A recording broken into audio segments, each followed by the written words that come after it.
Are you ready, kids? Aye, aye, Captain. I can hear you. Aye, aye, Captain. Ooh.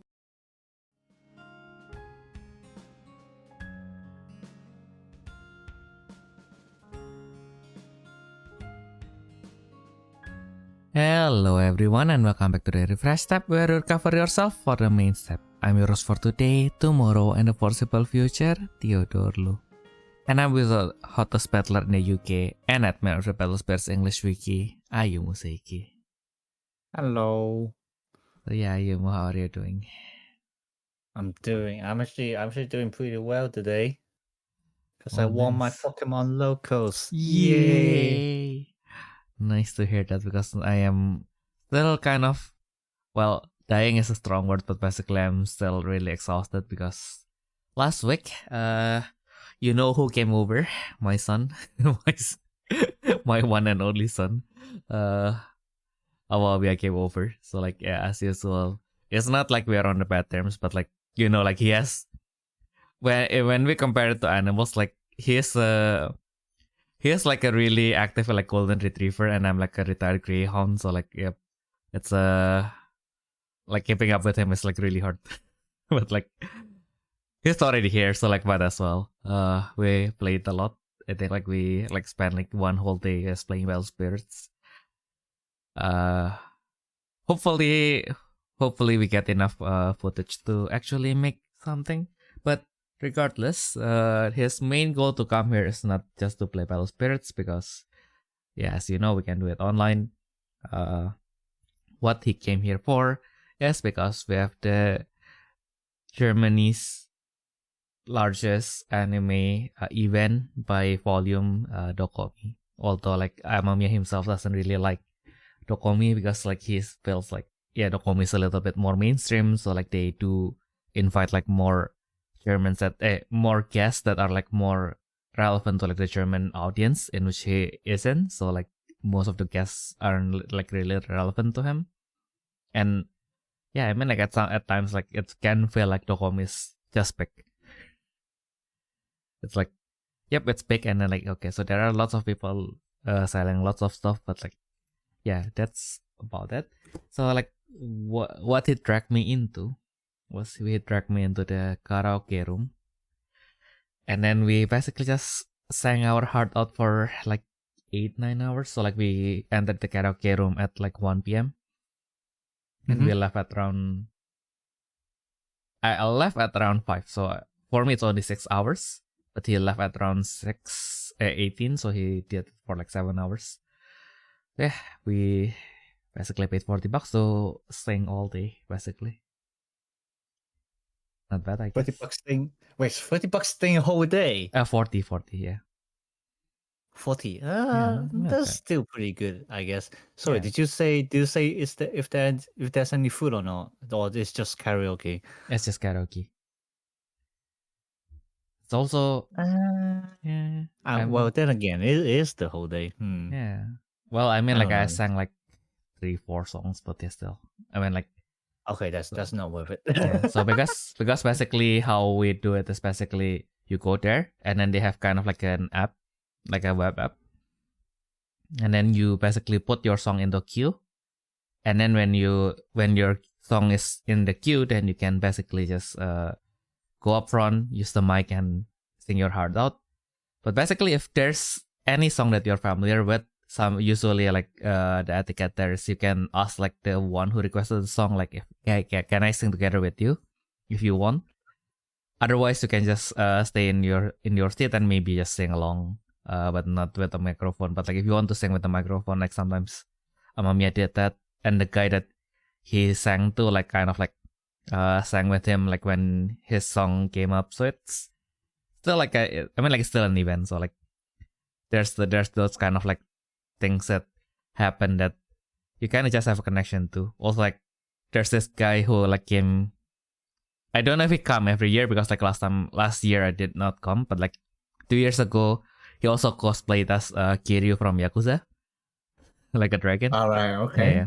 And Okay. then yeah, and then of course like Yeah, I mean, like, you don't even need to guess what he is singing, but like he's singing that song, definitely. if you know like at least the meme of Yakuza, you definitely know this song, which is Pakamitai. And yeah, I just realized that song was kind of like engineered to be easily sung by like any like adult male. It's like True, yeah. yeah. Yeah, the vocal range is actually pretty decent, yeah. Yeah. You need like For me though, it's actually too deep for me. Interesting. Yeah. Yeah, I guess like oh yeah. I'm at like a very awkward range, I would say. I see. Yeah. Yeah, it happens. Like, I cannot sing too high, but I cannot sing too low either. Same. I mean, technically I can sing pretty low if I force it, but like not the best. Like I would sound like I'm grudging, more like actually singing. I would say. Yeah, I'm the reverse. If I wanted to sing high, I will sound like I'm screeching, kind of like chipmunk. Which given my name is Theodore, kind of like fitting. That I sound like a chipmunk. But yeah. For me to sing high depends. I probably still have to use falsetto, but like it's like not the worst. Like what was it? Oh, you still remember what's it called? I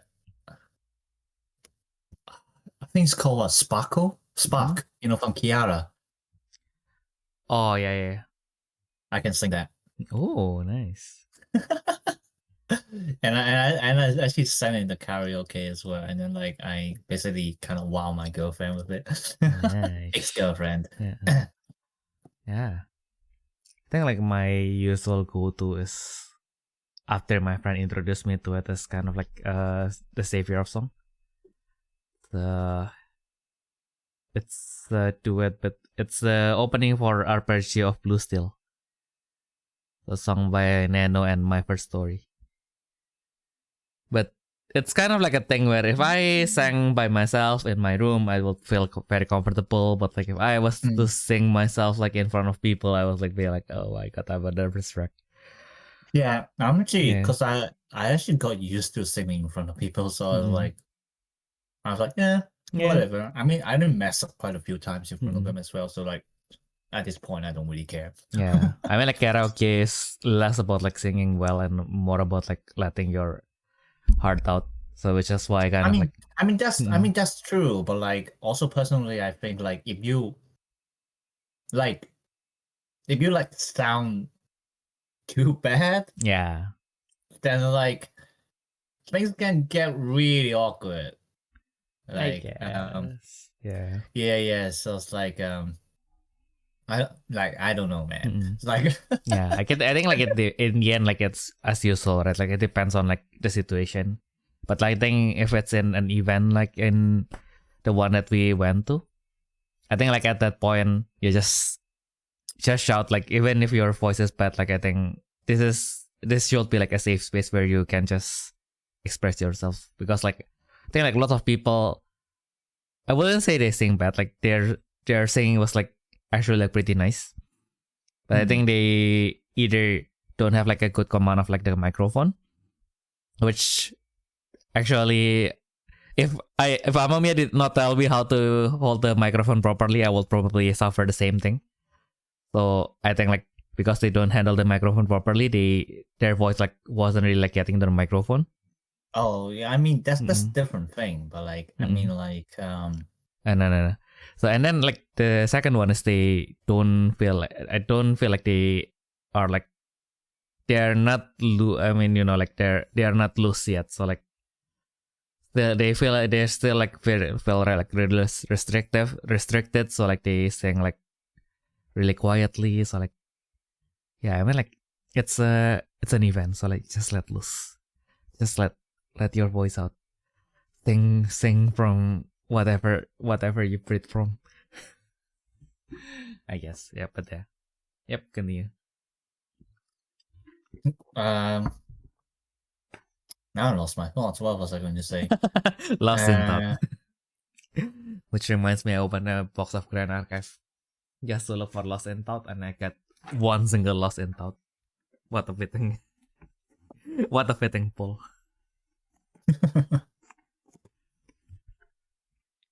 I know, right? It's just because I was like, because like I think like last time I bought like a main set, so like main set cost like 100 something because they have like more boosters inside. And then now I bought like a subset, so like, it only has 20 boosters inside. Like, how much can it? Oh, I mean, like it's not cheap, but it feels like if I spend this amount of money, it's fine.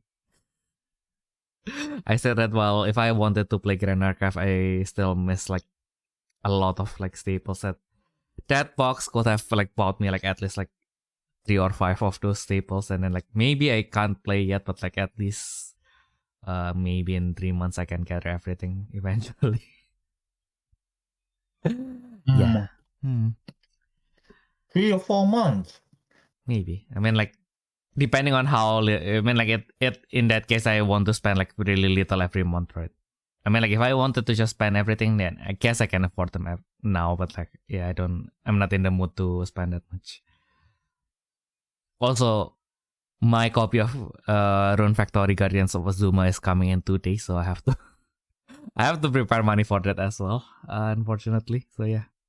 And I just spent money for the event, and because of the event, Amamiya came over, and yeah, basically it's a vacation mood, so I just went a little bit overboard with my food budget. I mean, like I think like our cheapest food was basically like a box of large pizza, because Amamiya was like, yeah, I mean like we went home from dinner, and then it's like, gosh, I mean like I enjoyed our dinner just now, but like I really wanted like a seafood pizza right now. And then yeah, that's what we did. And then I realized that in my favorite pizza shop, turns out you can just, well, I mean like I think I know, but I forgot that you can actually like quote unquote turn off, like you can basically like remove the stuff that you don't want from like the pizza if they have like multiple stuff. So like for example, if you don't like the tomato sauce, then you can just remove the tomato sauce, basically. Because like the one that we wanted, it has tuna, sardines, like the seafood stuff, and then shrimp. Yeah, I'm not too big on like the canned stuff for fish. I think like they're a little bit too fishy for me. So like, I almost spent like €2 more on like a custom pizza that has only the seafood and the shrimp on it. But like then I realized, oh, you can just take this off. So I saved €2, thankfully. Yeah. So and then after that I have like I thought like that week I was only my only shift was on. So I went to Dokomi on Friday, and then my shift was on Saturday and Sunday. So I think like, yeah, that's fine. I mean like Monday I'm going to be the Monday on the restaurant is going to be closed, so I can take up. Of course I can't. I just realized then that it's a public holiday on Monday, which means we have to open. And I basically just finished my 4-day shift. And I'm really exhausted because of that. Finally, we are at this point. But yeah. So, finally can rest and take a break, and now my backs are hurting. The joy of being old. Alright, old man, time to get you to bed. Yeah. Remember, Ayumu, in 5 years, in 5 to 7 years, you'll be the same as me. Yeah. Yeah. I really love like when this guy called Pirate Software, like, and he described like how is it like being 30. It feels like, if you compare it to a game, it feels like every 5 years you have a chance to have like a DLC installed into your copy, like a random DLC into your copy that will basically make it worse, and there's no way to remove it. Yeah. Because like I think like his realization was like he went to like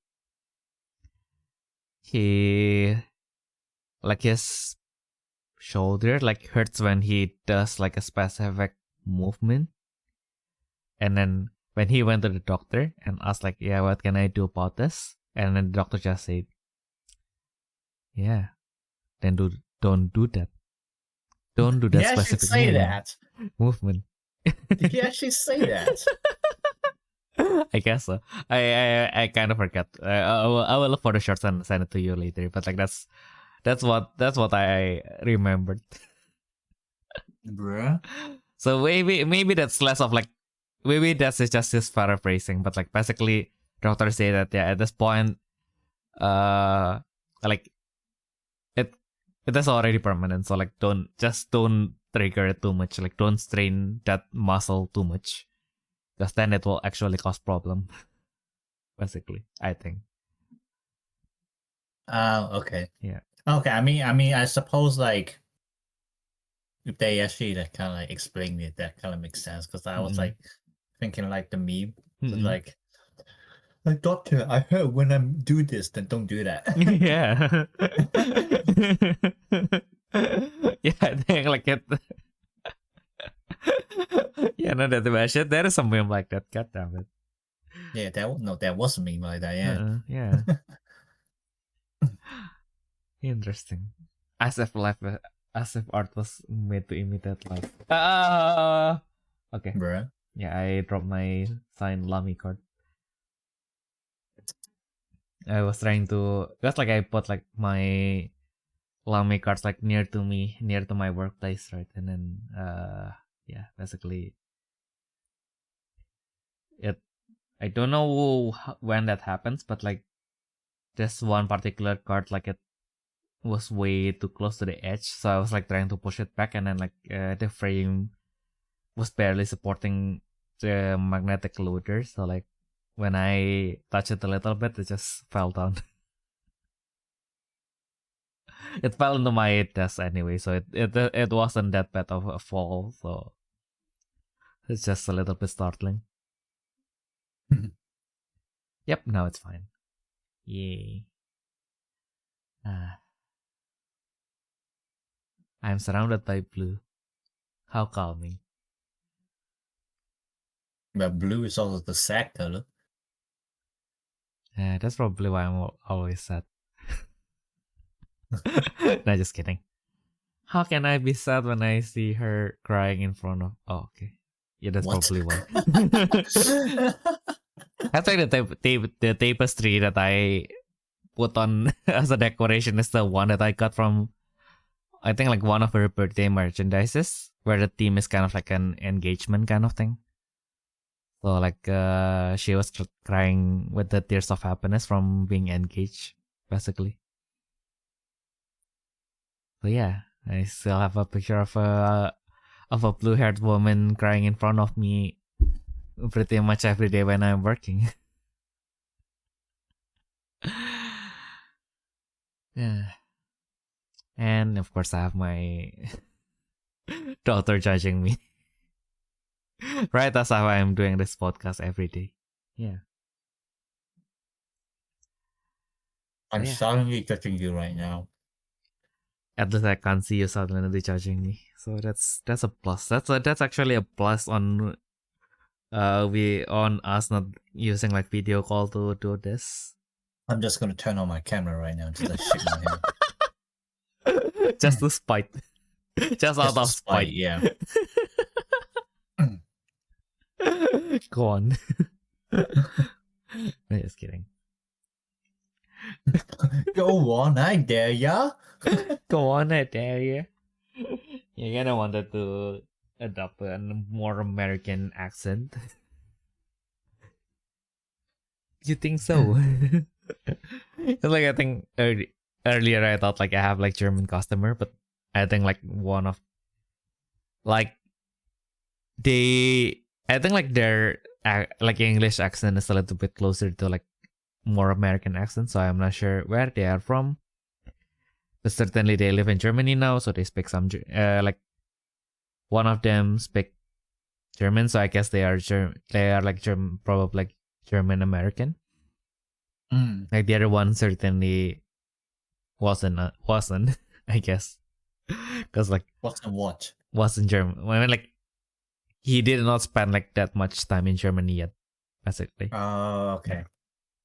Okay. So yeah, and then like I just realized that, and I tried to speak in English, and then yeah, I think they enjoyed it better. So yeah, but I think like have I said that I feel like even though I have like better command of my English, because I got so used to like serving people in German, like whenever I meet someone for like the Netherlands or something that has like that basically like don't speak that much German, and I have to serve them in English. Sometimes I feel like I just blank because like when I was looking for words to say in that situation, the only data that I have was in German, so I have to kind of like awkwardly translate it, and then like sometimes it becomes the case of like how a lot of German people like speak English, in which they basically just speak English with German grammar, and sometimes with German words mixed in between, which isn't bad on its own, right? But yeah, it's just different, I suppose. I mean, like that's also why like sometimes if you speak to Amamiya, sometimes he will end the sentence with an or with a question mark. Because like because that's quite a common speech pattern in German, in which if you wanted to kind of like ask an opinion, but if the opinion is more into kind of like a yes or no, so kind of you just want to know like, yeah, do you think the same or not? Like, so you will give like the statement, and then you end it with an oder, which if you translate it to English, it's just or. So like basically it's kind of like, let's say we want to go to eat together to get lunch. Like, yeah, I mean like burger is good, isn't it? Kind of thing. But there, instead of isn't it, you use or basically in German. Oh no, yeah, I remember you said that. Yeah. So that's kind of thing. So like, I think like last time I say like, that's why I kind of like say see you, because like I think that like in German there's this word called bitte, which is like very versatile. It can mean a whole fuck ton of things. Bitte means please, there you go, you're welcome, and other than that, it depends on the vibe. You just know from the vibe like what they mean by bitte. So basically, you want to let someone pass, bitte. You want to, yeah. So basically, usually so basically the point is not that I say bitte can mean see you, but like when I finish like giving away their meal, I have to close. I feel like in German I have to close it to something, and then I was looking for like kind of like an equivalent in English. I didn't find it. My brain just crashed, and then it just printed see you. Yeah, that was my language crash out of the week, I guess. And yeah, also like the awkward thing, which I kind of felt bad as like there's this couple, which they are celebrating their wedding. So congrats to that couple if you happen to be listening for some reason or one way or another. If you somehow found this podcast, yeah, I just want to know that. But they wouldn't even know you're talking about them. Yeah, I mean like I kind of felt bad because like, so usually when there's someone who has a birthday celebration in our restaurant, we will give them a free cocktail. So kind of just to celebrate with them. And then this time we had the wedding, my boss wasn't there, so I was like kind of panicking because they already want to go home. But like I was like, my boss, like when I called my boss, she said she will be back soon, so like just wait for her. And then I made an executive executive decision. Okay. So I will just make it for them. If my boss doesn't want to pay for this, then actually at the time they already closed the bill, so I already know how much tip that they give. So I was like, I asked my other colleagues, so like, yeah, will you be okay? Like if we just treated this as like a gift from like all the employees? And then like he said yes. So he did not represent all the other employees, but like I guess that's good enough. I think like if I can convince one person, I can convince like the others probably. So yeah, I just tried to make the cocktail in which it uses strawberry. So usually it will be a little bit red. And I feel like because the occasion is marriage, right? Like when I wanted to make it a little bit more pink. Yeah. So I tried to mix in some milk just to mail out the color. And then my boss came back and then she saw the milk inside the blender and she was like, "What are you doing? Don't ruin my recipe." No, I was too late. And then like she said, okay, I will make one for them. So you just take a break. Because like at that time I was already working for like a little bit too long. So like she said, okay, just go take your break now. I will make the cocktail for them. You don't worry. Okay, and then so she made the cocktail. Before I took my break, I brought it to them, kind of like wish them like a good new life ahead. And then drop the cocktail with them and let them enjoy them. Yeah, and then so the problem here is the restaurant was basically their second stop. So they have previously went to other places to celebrate. Okay. So yeah, and then one of the guests kind of like knocked the glass over and then it breaks, which is fine. So we don't. I mean, like my boss doesn't really mind like if the customer like breaks the glasses, as long as it's not like everything. If it's just one, it's fine. It's not a problem. But like it's kind of hard at that moment because they are already kind of like half drunk. So so it kind of when they panic, it's really hard to get them out of that. But like the point that I wanted to kind of like bring to them is like, yep, this is fine. This is your big day. Please don't stress. Because like in the end, like we want to make them as comfortable as possible, right? That's our job. That's our main job. Yeah. So like, yeah, I wanted to say that, but like of course she was almost breaking down. Like, she was almost crying. Like she was like really not comfortable. So when they left, so I was just okay. There's not much I can say. Have a nice day, but like please don't stress. This is not a problem. You have like your life ahead of you, so please. But I guess like at that point, my German was not enough to kind of like calm someone who is like panicking. Yeah, if you hear this, like just know that it's really not a problem. So please don't stress. Like I mean, like there are restaurants where it might be a problem, but yeah, for us it's not a problem. So please, if you want to come celebrate your big day with us, please rest assured that 1-2 simple mistakes are not really it's not going to be a problem. If someone starts a knife fight with the butter knife, then yeah, probably we have to call the police. But yeah, if you just break 1 or 2 glasses or 1 or 2 plates, yeah, that's totally fine. Yeah, I mean, even like the guest that broke the glass was kind of like, yeah, shall I like pay for the glass? So I was like, no, it's, and then I feel like the one that almost got them like out of it was because in Germany or like in Europe, like they have like this kind of like a tradition that when someone like starts something big in their life, especially marriage, they will break some potteries for good luck. Okay. Yeah, so I think some of the guests kind of like got it conveyed that okay, so yeah, I just take it as a joke that okay, so we had this tradition, so this glass was actually broken so that you guys have good luck for your life ahead. And I think like I hope those guests will be able to kind of like calm the brides and the grooms with that.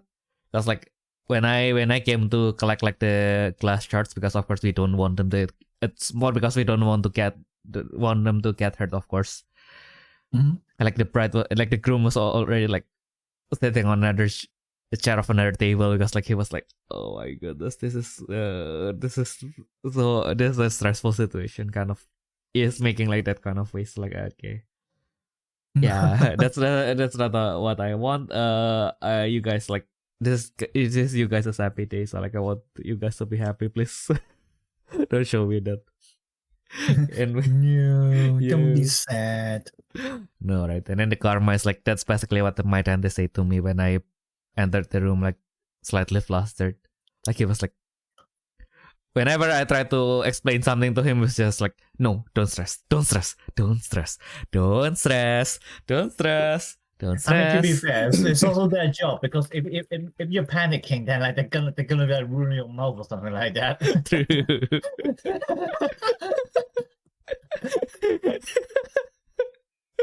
Imagine if you got a little bit flustered and then like you just like, oopsie, I was waiting to how to say like pull this teeth and I pulled the other teeth instead. Teehee. No. No.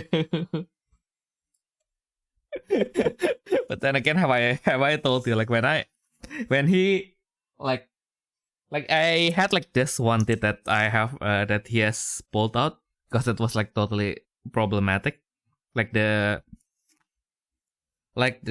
nerves already like dying and everything, so like it's actually like causing more problems to me if I keep it like instead of like just taking it out. But like I think like at that point, so basically I went to 3 dentists for this particular teeth. Like the first one, he was like at first like yeah we can do this, and then like halfway he was like nope, let's just pull it out, and then like. And like the second dentist, right? Like I went to the second dentist for like a second opinion. So my mom told me like, yep, let's not to be too hasty. Like let's go to the other dentist first and see if they can fix the problem. And like the other dentist kind of like look at it and then like, oh yeah. So basically, when I told her like my other dentist, which is like right across the street, she was like, she actually like scoffed like, so you went to that guy, okay, so. Basically, he didn't know that there's like this new technology that allows you to kind of like keep this. So don't worry, we can keep this teeth. But this failing will be not permanent. So like, please come here like in 1 to 2 years from now. And then I think like in 2 years, I went back to that clinic and they already closed the dental department. So yeah. So yeah, I just lived with it until I went to Germany, and then like it started to get bad again, and I went to the doctor, and then he was like, "Yep, let's just try to fix this," and then like he just told me to come like every month or something, and then like sometimes it still hurt, sometimes it didn't, and then like of course like at that time my command of German was really bad, so like I don't really know how to like explain like the pain and everything. Mm-hmm. And then like at some point like the surgery thing like went for like a really long time, and I mean like they kind of like gave me that anesthesia, so like of course I don't really feel like what is happening, and of course I cannot see into the inside of my own mouth for obvious reasons. So yeah, and then when everything was done, I was like, I feel like okay, I feel like something is missing from my mouth, and then like he just pointed on the table like, yeah. So I pulled everything out. Damn. Yeah, because like at the time, yeah. So basically, what happened was like at the time my German was not good enough, so I think like what he thought was like, yep, let's just. This guy only understand like if I told him to come over, so like let's just tell him that. Like he did not really tell me like what kind of procedure is going to take place. Like now he explains to me like, okay, so the next appointment is for like teeth cleaning, or like for I think like my next one will be for like gum treatment or something. Like now I kind of understand, but like back then I don't understand anything, so he just chose to like, okay, so the point is come next month. And then I lost a teeth just like that. that my mom like paid like I think like close to $200 to kind of like keep, and then now it's just gone.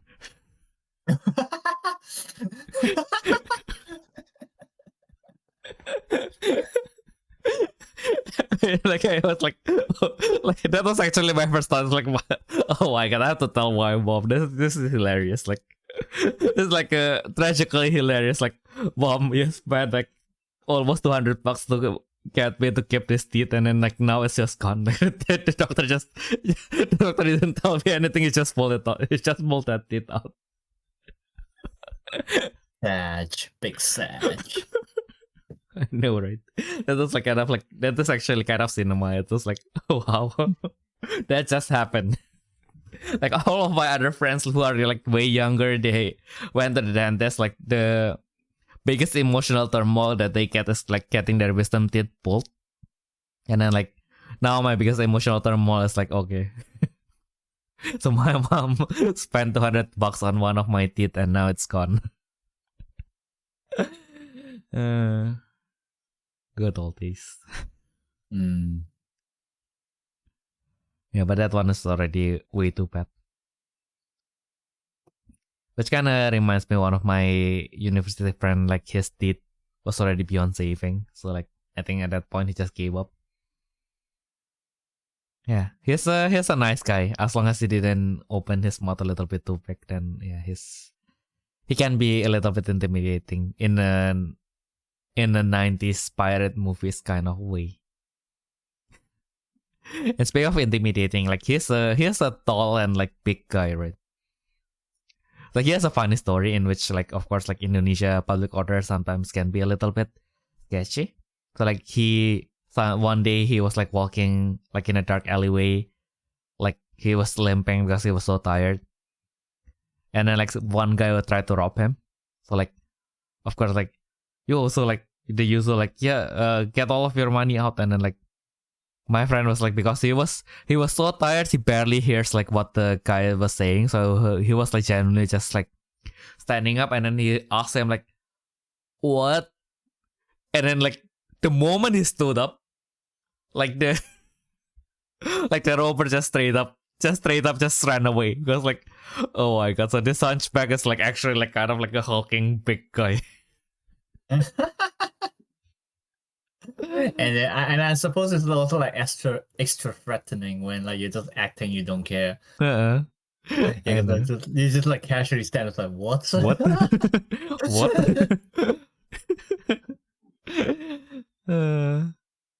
Exactly, but that's also kind of why. Legend. Yeah. Exactly. That's also why I kind of low-key feel safe around him, just because okay, so if there's anything, this guy standing up can like threaten everyone, so like we can have enough time to escape. just like ditch him, just like threaten them for us, and just like run away. Yeah, maybe like at least they will like try, like the people like will run away first because they got intimidated. So me and my friend can like, yep, now time to storm. We don't need to chase them. Fuck that. Fuck those guys.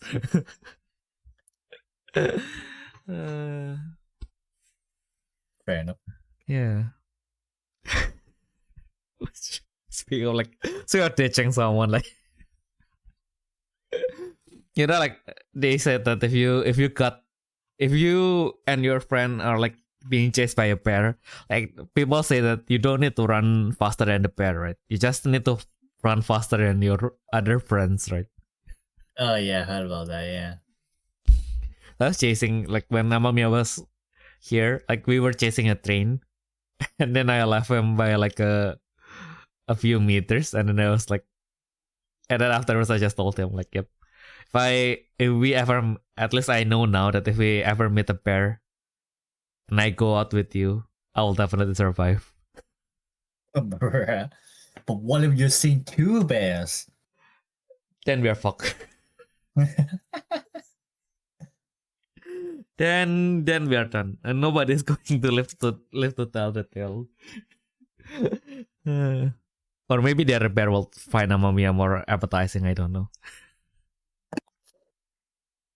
Maybe I'm just big enough to feed 2 bears. Who knows? Probably. Also, his plot is probably way sweeter than us combined because he he drinks so much juice.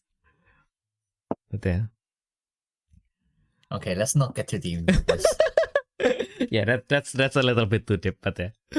I mean, like I drink like when he was around, I was like, yep, fuck it, I'm going to drink soda as well. It's just the vibe. The vibe is right. What vibe? The vibe to drink soda. The vibe to drink soda. Yeah.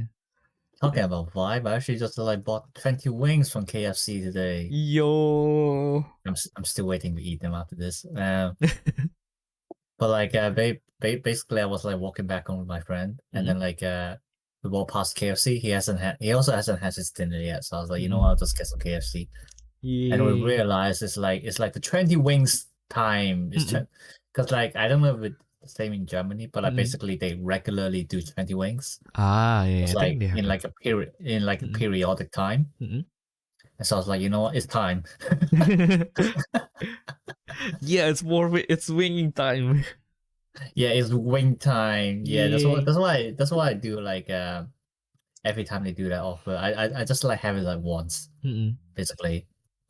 And like yeah, I actually don't understand how my friend not the same friend, but like another friend, like whenever the 20 wings happens, it's just like had it like almost every day. It's like, how the fuck do you even do that? There's always a way. Like, you know that the KFC hack that if you get the form, you know, like to pack out the receipt, there's a form, like the survey form. And you can buy like another chicken leg for like €1. Here it's €1, so it's probably £1 over there. But basically, sounds about right. Yeah. Yeah, but basically, if you buy like the second leg with that coupon, you will still get the same receipt, so you can basically loop that if you want to. Yeah, so basically, they probably realized that, but then again, like how like when are you actually satisfied with just one leg? Exactly. So you just go there once every day. So like, yeah, if you like loop it like at the same day, they will definitely stop you. But like, yeah, if it's say different day, different KFC, like who cares? Yeah, but then if you loop it regularly, they're gonna recognize you. Yeah, that's why you go to separate KFCs. I mean, to be fair, suppose like the employees don't really care anyway. I know. Like it's not their company, it's not their money and whatever. So it's like yeah, exactly. Yeah, I just got a free drink from Groggies today. I mean Greg's. Nice. Yeah, because it's like it's my 10th drink, and like they do like a free sandwich or like a free drink for like every 10 one you buy or something like that. Yeah, I mean like the employee was also like very kindly asking me, do you want the large one as well? I was like, yes, I'll get a large mocha for free. Yay. I mean, to be fair, it probably doesn't cost them too much, actually. Just cost them a bit more water. Exactly. Which is why, like, yeah, I think, like I told you, I think I don't know if I told that here before, but like, yeah, that's why, like, I also have that one with Starbucks. And when I went to Munich, I ordered like a small cold brew, and then the guy was like, "Yeah, do you want to use your free drink for this?" I was like, "Brother." Did you not see my face? No, I don't want to. I will pay for this. I will pay money for this. Don't you worry. I think you mentioned that before, actually. Yeah. I think in the end, I think in the end I didn't even spend it on anything expensive, because just by the virtue of I don't really like sweet coffee that is like sweetened. Oh, I'm actually the opposite. I need kind of like sweet coffee. Yeah, like it's like I'm really weird, because like I always say like how I don't like I don't usually eat sweet stuff, but also like I cannot take like really bitter stuff. So like I think I'm kind of fine with coffee right now, but like when it comes to like alcohol, Mm-mm. it cannot be like pure alcohol like vodka yeah. or something like that. But like I just hate them. Like why Mm-mm. why can people even drink that stuff? Like it basically has no taste. Yeah, And it just burns your tongue because there's too much alcohol in it. exactly. Yeah, when I actually had tequila, it's mostly just peer pressure. This is because like my 3 other friends were doing it and was like, oh my god, it's like they're like, yep, let's do this together. Let's do this together. I was like, oh, okay, fine. Yeah, I think like I had 2 shots and like a can of beer, so I was pretty inebriated by the end of that. So I was like, I can't really move away and I can't fall asleep. That's the worst combination actually. Like when you can't fall asleep but you also cannot move. Like okay, so I'm just here like doom scrolling through Facebook because there's nothing else that I can physically do. Yeah, that happens to me a lot. Yeah. Yeah. But the cocktails that I failed to serve to the customer. Of course, like it has to be thrown away, right? So I just Yeah. I just throw it away into myself, and it was like, oh my god! I now realize that whenever there's a cocktail, like the mocktail version is always going to be nicer, like the one without alcohol, because you just replace the alcohol with something sweet, and then like okay, now it's bearable. Now it's just a really nice like strawberry juice or something. Yeah, but it's still alcohol. You probably can't drink it, can you? And then if the mocktail is basically you take out the alcohol and then you the mocktail. Yeah, the mocktail. Yeah, so this one is a cocktail, so like yeah, I can drink it because like it's still like mostly just strawberry, like blended strawberries and milk, a little bit of milk. So like I was like, yeah, fine.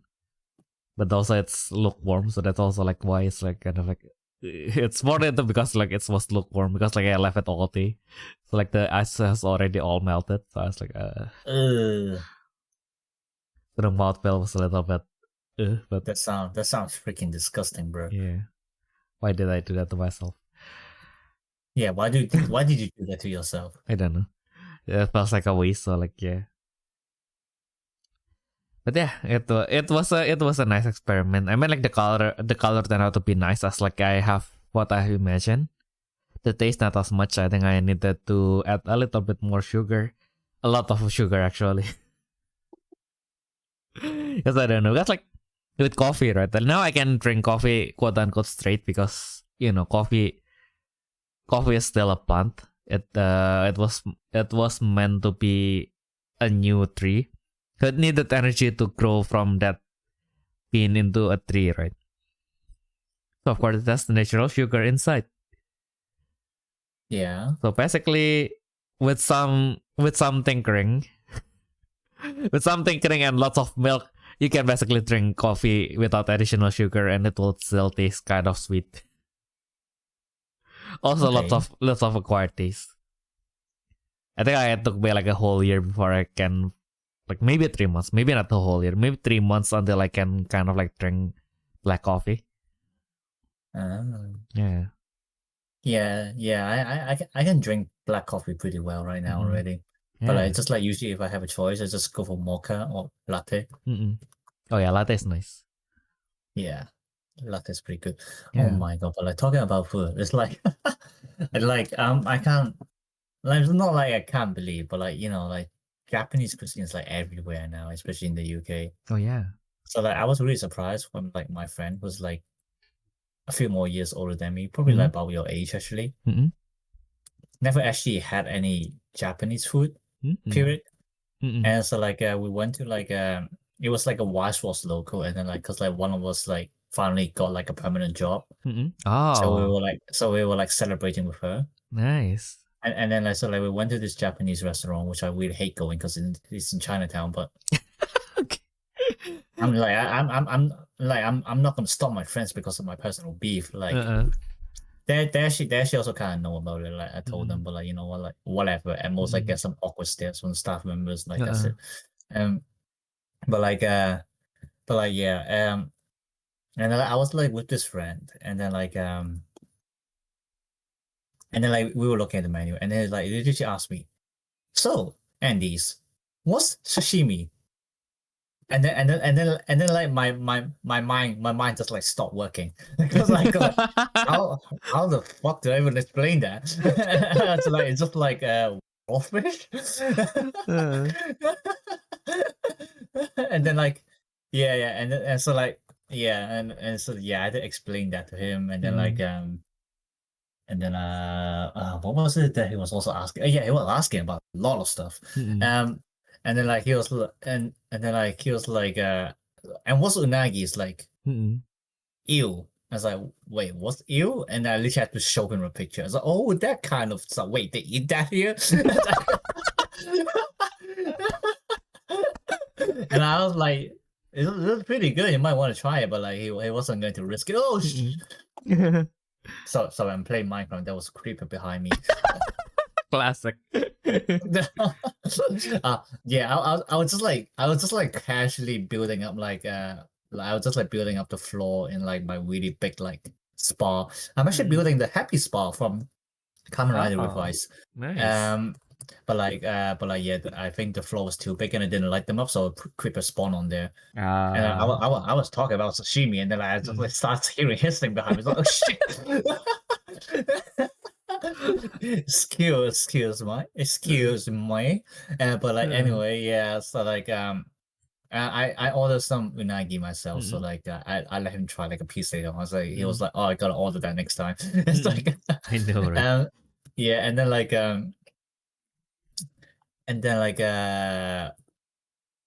what was it? Oh, it was really funny as well. So we had to put I like because like a lot of times like people just like genuinely like create. Oh my god, that scared me. There was a zombie downstairs. But like people are just like generally like curious about like things they don't know, like very eager to ask. Like I still remember this one stupid time. Like I literally asked my female friend, like she's African as well, so like how they have like kind of hairstyle where like they just like kind of like braid everything. Yeah.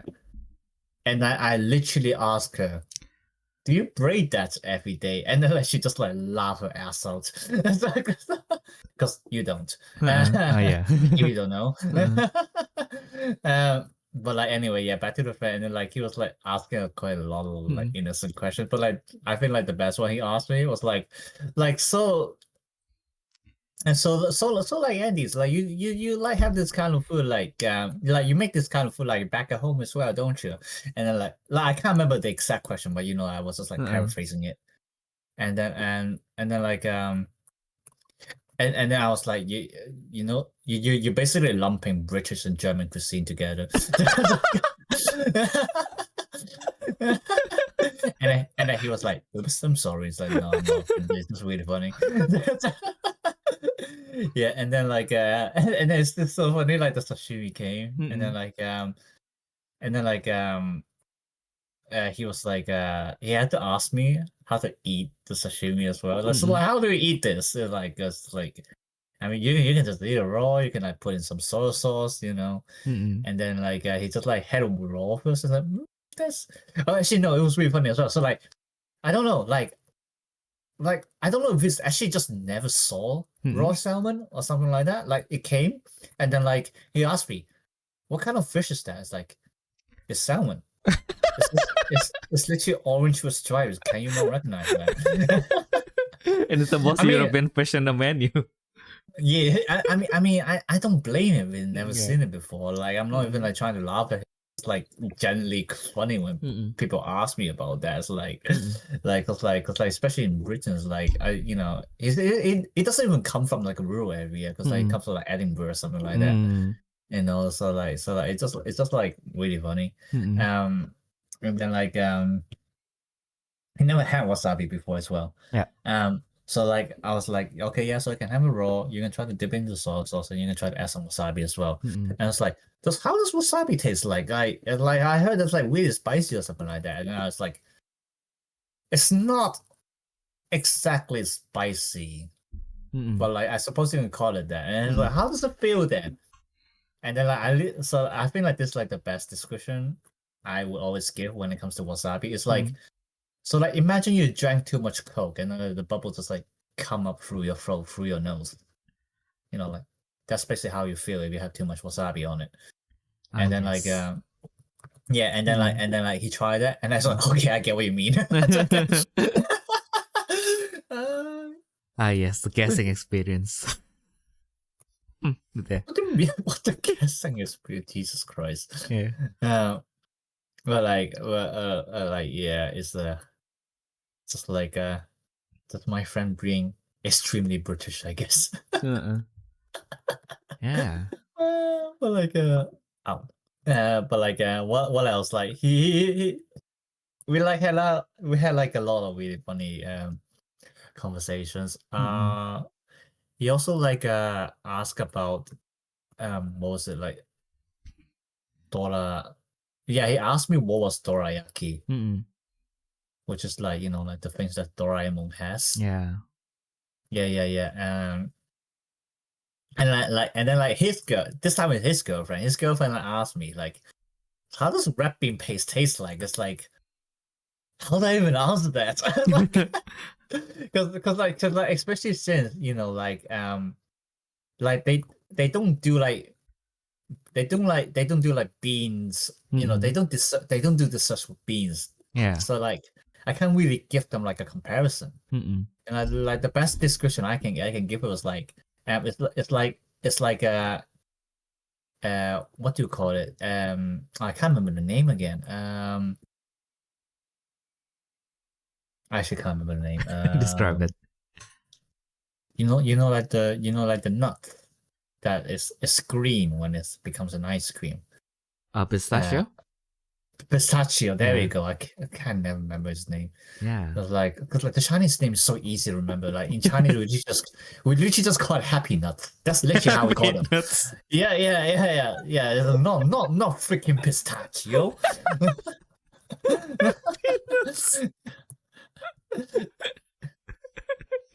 Yes. So I can remember. I can never remember how it's called.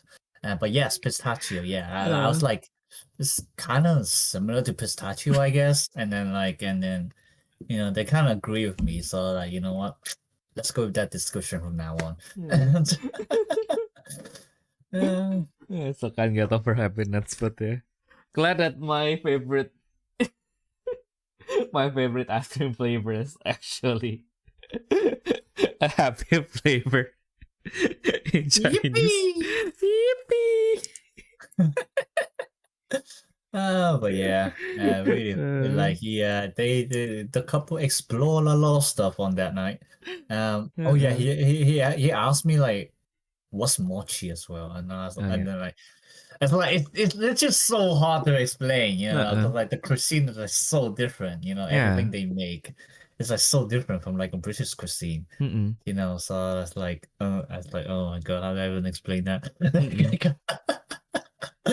It's really funny. Oh my god, I don't have I mentioned it before. Like he's like the person who argued with me that like not really argue, but like, he claimed that, you know, the noodles from like a really generic British Chinese brand is like the best noodles in the world. It's like, mate, you've never been to Asia. Yeah. I mean, dude, like the noodles from the restaurant you talk about is literally just 8 noodles with soy sauce on it. Yeah.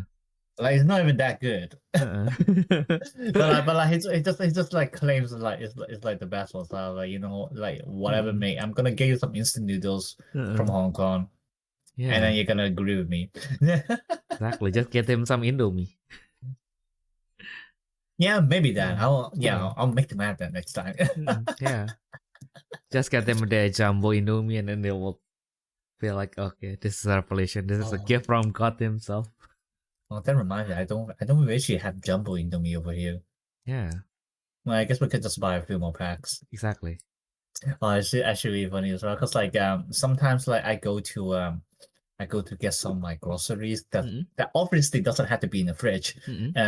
Before I go to the Pokemon locals, and like today, like I was like just getting like a few kitchen rolls, and then I went to the locals, and then like I was like just like cleaning out my bag.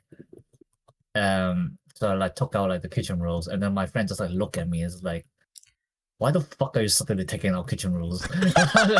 Like, why, like, you come to a Pokemon, why's there randomly a kitchen rule in your bag? And then Have to keep the tournament area clean. and then like but like he missed like the funniest time, which like there was this one time I got like the the 5 packs of Indomie, like that one big pack thing. Yep. Before I went to the Pokemon locals, and I was just like cleaning up my bag again. So I just like randomly took out this packet of Indomie, and then like and then like, my opponent just like stare at me. It's like, this is such an Asian thing to see. It's like, oh, yeah. And I was like, you know what? I'm not even mad about that.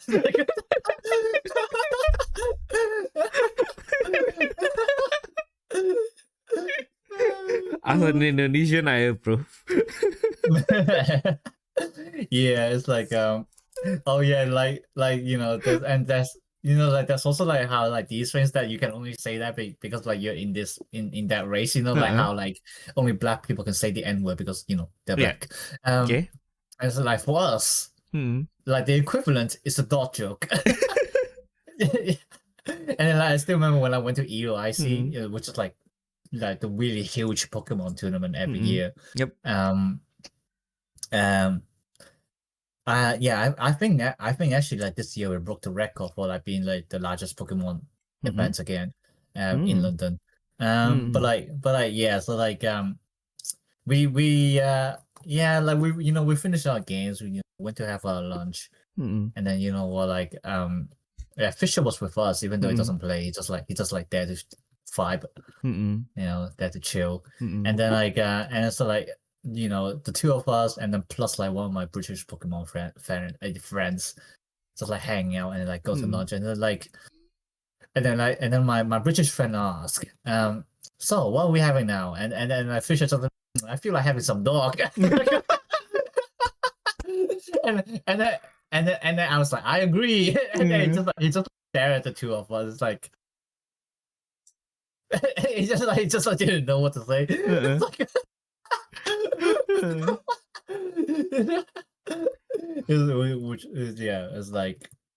it's like I suppose you guys can say that. I'm like, yeah, but like this is why actually did we talk about that in podcast? But like because I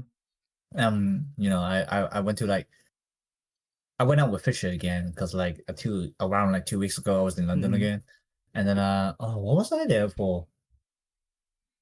What was I there for? London MCM, yeah, like Comic Con. Yeah, I was like hanging out with him, and then like whoops, I trapped myself on the roof. I'm just like building my roof, and I just like trapped myself there for whatever reason. But like yeah, and so like yeah, I went out with Fisher for like kind of like what was it? Kind of lunch again. And then yeah, okay, so like we went to the metro, and then like we saw someone like just like walking a dog pass by, and then my Fisher was like, that's our lunch. and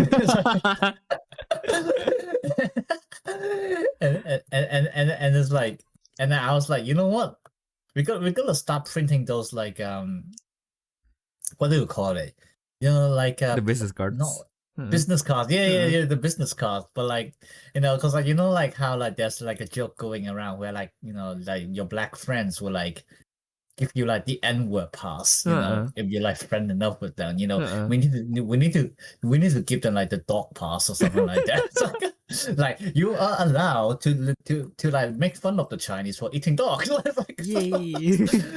I like something like that. It's like yeah. And just like your everyday racist stuff. Exactly. Which is even dark comedy, we call them. Exactly. Which is even funnier because in Indonesia there are several cultures that eat dogs like until now. Of course, some of them they either use like the forest ones or like they farm them. Well, ethical things aside, because I heard that, I mean, like they are still not really. It is more that their society hasn't really adjusted to like the modern standards. So For them, it's more yeah. like they can't just like get off the culture, because Yeah. like this is a cultural thing, just like a traditional thing. Yeah. So like we have to keep it. Like I think it was it's like the same for like a part of the city in China as well. Yeah, and which is like where the rumors and the joke actually come from. Yeah. So like it's it's not like the whole China eating dogs, it's literally just like that one particular city, but social media, and they just went, oh no, Chinese are eating dogs, like Yeah. like, it's I mean, just, like, I mean, like, it's more into like if the culture has been so deep rooted, I feel like if it kind of like fits into modern standards, they will probably have more into like a sustainable farm or something. But yeah, I mean, like, what I mean was like I think they are still like, yep. So the dogs are just kept in like really small cages and everything. So yeah, not a nice thing to see, but yeah, I mean, like, it's just a difference, right? They will probably come to it. But anyway, so when you say that Fisher was just vibing, I was kind of like remembered like that one thing, one time where we had this Vanguard tournament as usual in a big mall, and like in front of like the entrance that is like will lead you straight into the tournament. There's two cafes right across each other. So there's the Seiko, which is a local Indonesian brand, or like maybe a Southeast Asian brand, because I think they have some branch in Singapore as well. And of course, there's Starbucks, everyone's favorite Starbucks. So of course, like when the players are like taking breaks between rounds, they will end up like sitting in one of those cafes. Some of them that has money, like that has adult money, will sat in one of the cafe, like, and then like basically have that one drink for the whole day. Of course, I'm one of them because that day I wasn't feeling like waking at 7 a.m. to go to the tournament, so I was like, I will just wake up at 10. Go there, cheer on my friends, and chill until the final start, and then I will start recording. So at that particular time, the Starbucks decided to just hand out like free samples to the players, basically. And yeah, so yeah. I mean, to be fair, it's actually not that expensive to them. Like, have you heard like you can actually make Starbucks coffee at home? Oh yeah, of course. Yeah, it's so like. I mean, to be fair, it's the same for most coffee shops. Like, it's technically it's not worth buying their coffee, but like just I suppose depends if you like if you have the time or like if you even want to put in the effort to make your own coffee. But like, yeah. I think like in the end, like when you go to a cafe, it's more into the convenience, or like basically you are paying for the seat and not the coffee itself. I mean, that's exactly, yeah.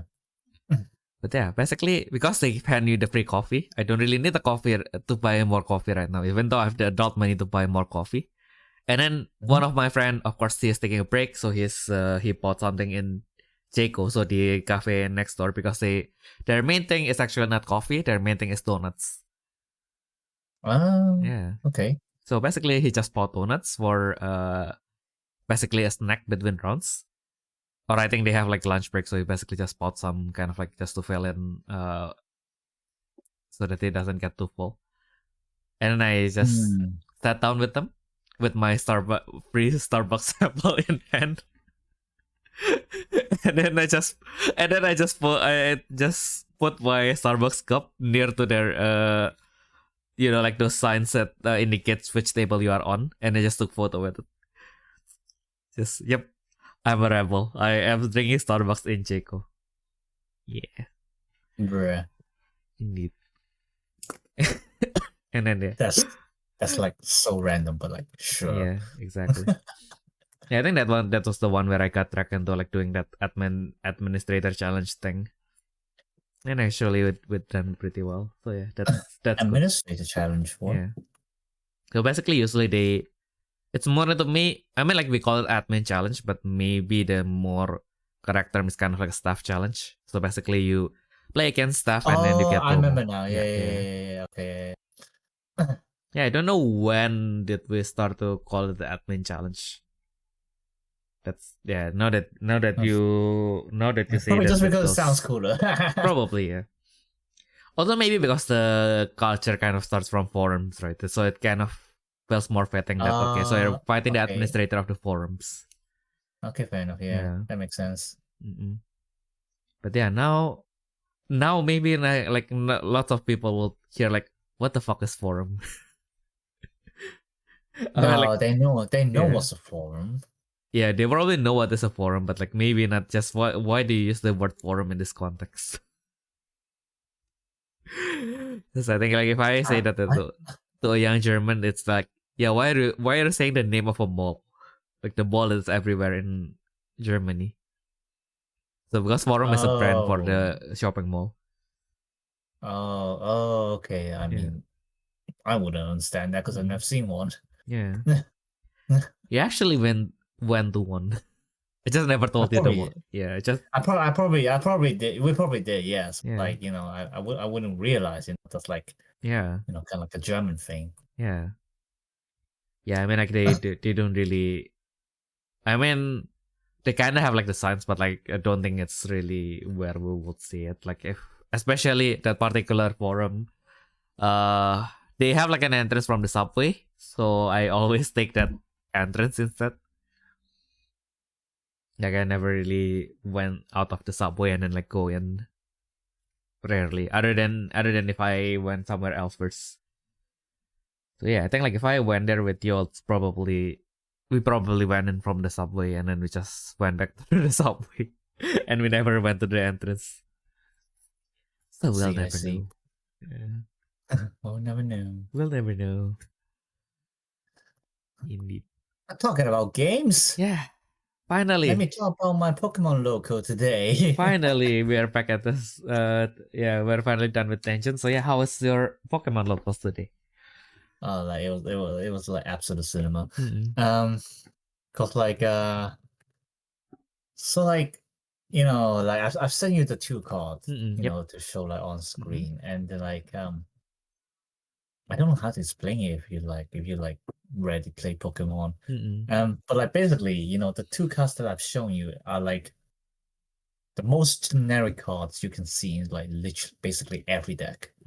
Especially First Liberty EX. You know, for those who play Pokemon, like, you know, you understand like, you know, why these 2 cards. But like you know, you can read the ability of like First Liberty, you know, and then like you can see that, you know, you get to draw free every time your Pokemon is knocked out. You know, so like, people literally play in like 99% of like their decks. You know, unless they want to keep their deck in like as like a 1 pricer. You know, like, because like basically you can see like how like at the bottom right of the card, you know, it says that like if you knock out this Pokemon, you get like 2 prize cards instead of like 1. You know that's usually like the gimmick, you know, because like they have like stronger effects. So you know, if they get knocked out, your opponent takes more prize cards, kind of thing.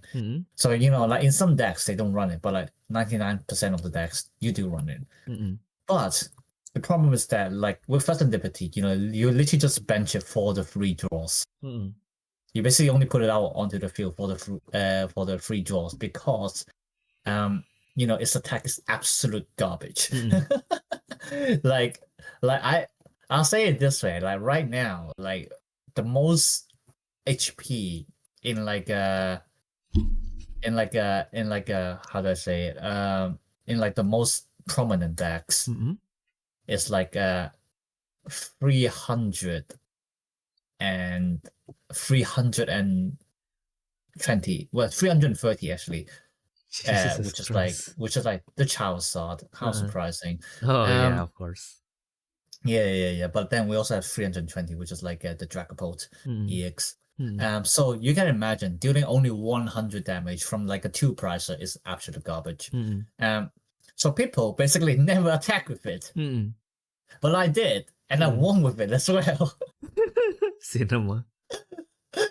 Because it's really funny. Because I basically deck, which basically what it does is like I can like shift around my energy, like into like anywhere I want. Basically, for those who actually do play Pokemon, basically it's Rouge with Ho-Oh. And then like and so like so like in this last game that I did, like my opponent was stuck with like a Mew EX, which is like the second time I'm showing you right there.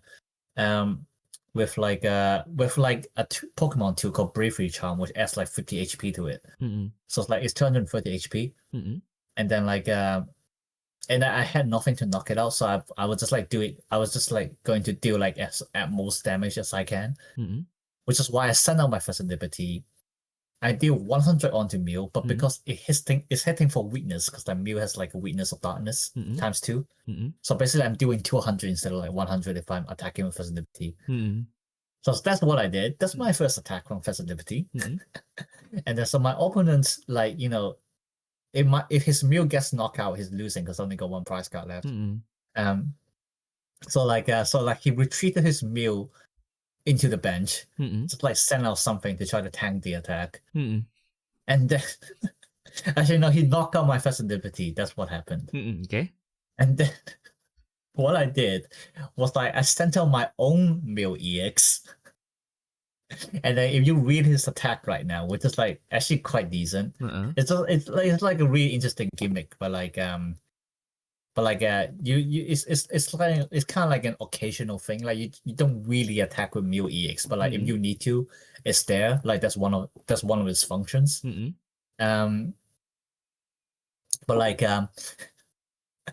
so his Mew has 90 HP left. Yes. And then so first liberty does 100, right? So what I did is like I sent out my Mew, stuck all my energy onto it, and then I use a supporter, which is called Boss Order, to send out his first liberty. And then I copy his attack to knock out his Mew.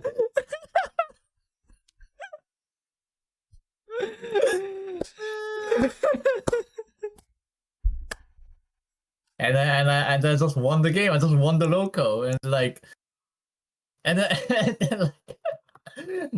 like two of my friends, like my opponent, and then also my friend was like watching me, and like they were like, "I've never seen anyone attacking with this liberty, let alone winning it." And I was like, "What's even better? I'm using my opponent's first liberty, not mine."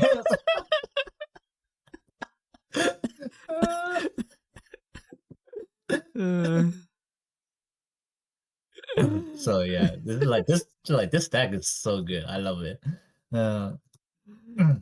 That was actually cinema. I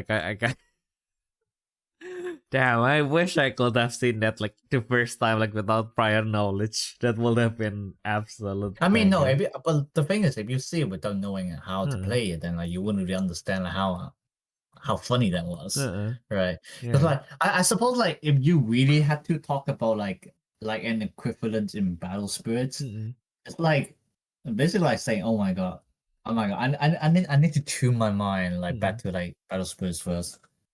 Like it's like okay, yeah, it's like you know, say you're playing Sonic, and then like you know, your opponent has like 1 life left, and you literally just swing with a map butterfly and win the game.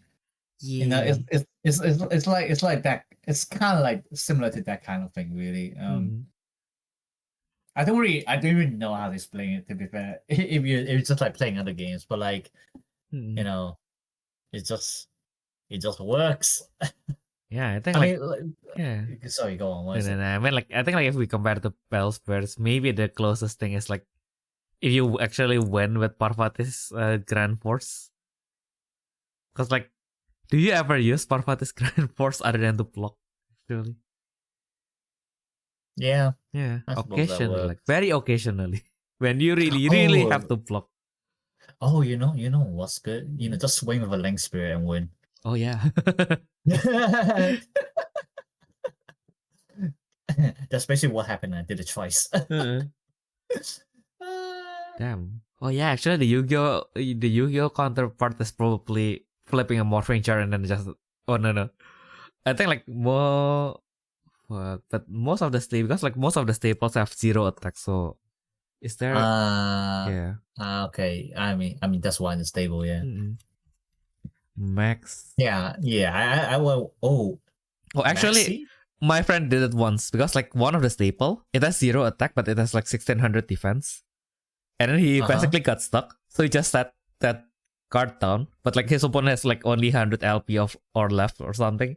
and then he summons something small and then attack with it. And it's like blocking and I kind of retaliate damage or something like that. And then like because the defense is higher, then he got like the damage refracted back to him, and then he just lost. Yeah, that would be a good comparison. Yeah. It's recently something like that, which is funny. Oh my god, that reminds me. I was watching this like Pokemon meme video today, because upcoming we're getting this new card called Superior EX, and then what it does is like after you attack, you just like search for any free cards from your deck. Jesus. And put it into your hand, and then this YouTuber, like without his friend knowing, of course, because it's kind of like a prank. He stuck like the Exodius cards into the and then he just went, I attack with Superior EX, look for free cards that I want, and then just like show his Exodia. It's like I win. And then his friend's like, what? It's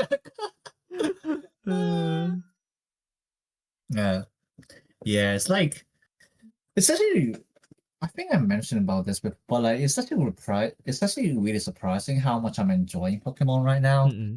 Cause like back in the days, I would be like, you're doing the same thing every time, and then like like the same game plan every time, and then like you're facing like probably the same deck, even more like concurrents than like battle spirits.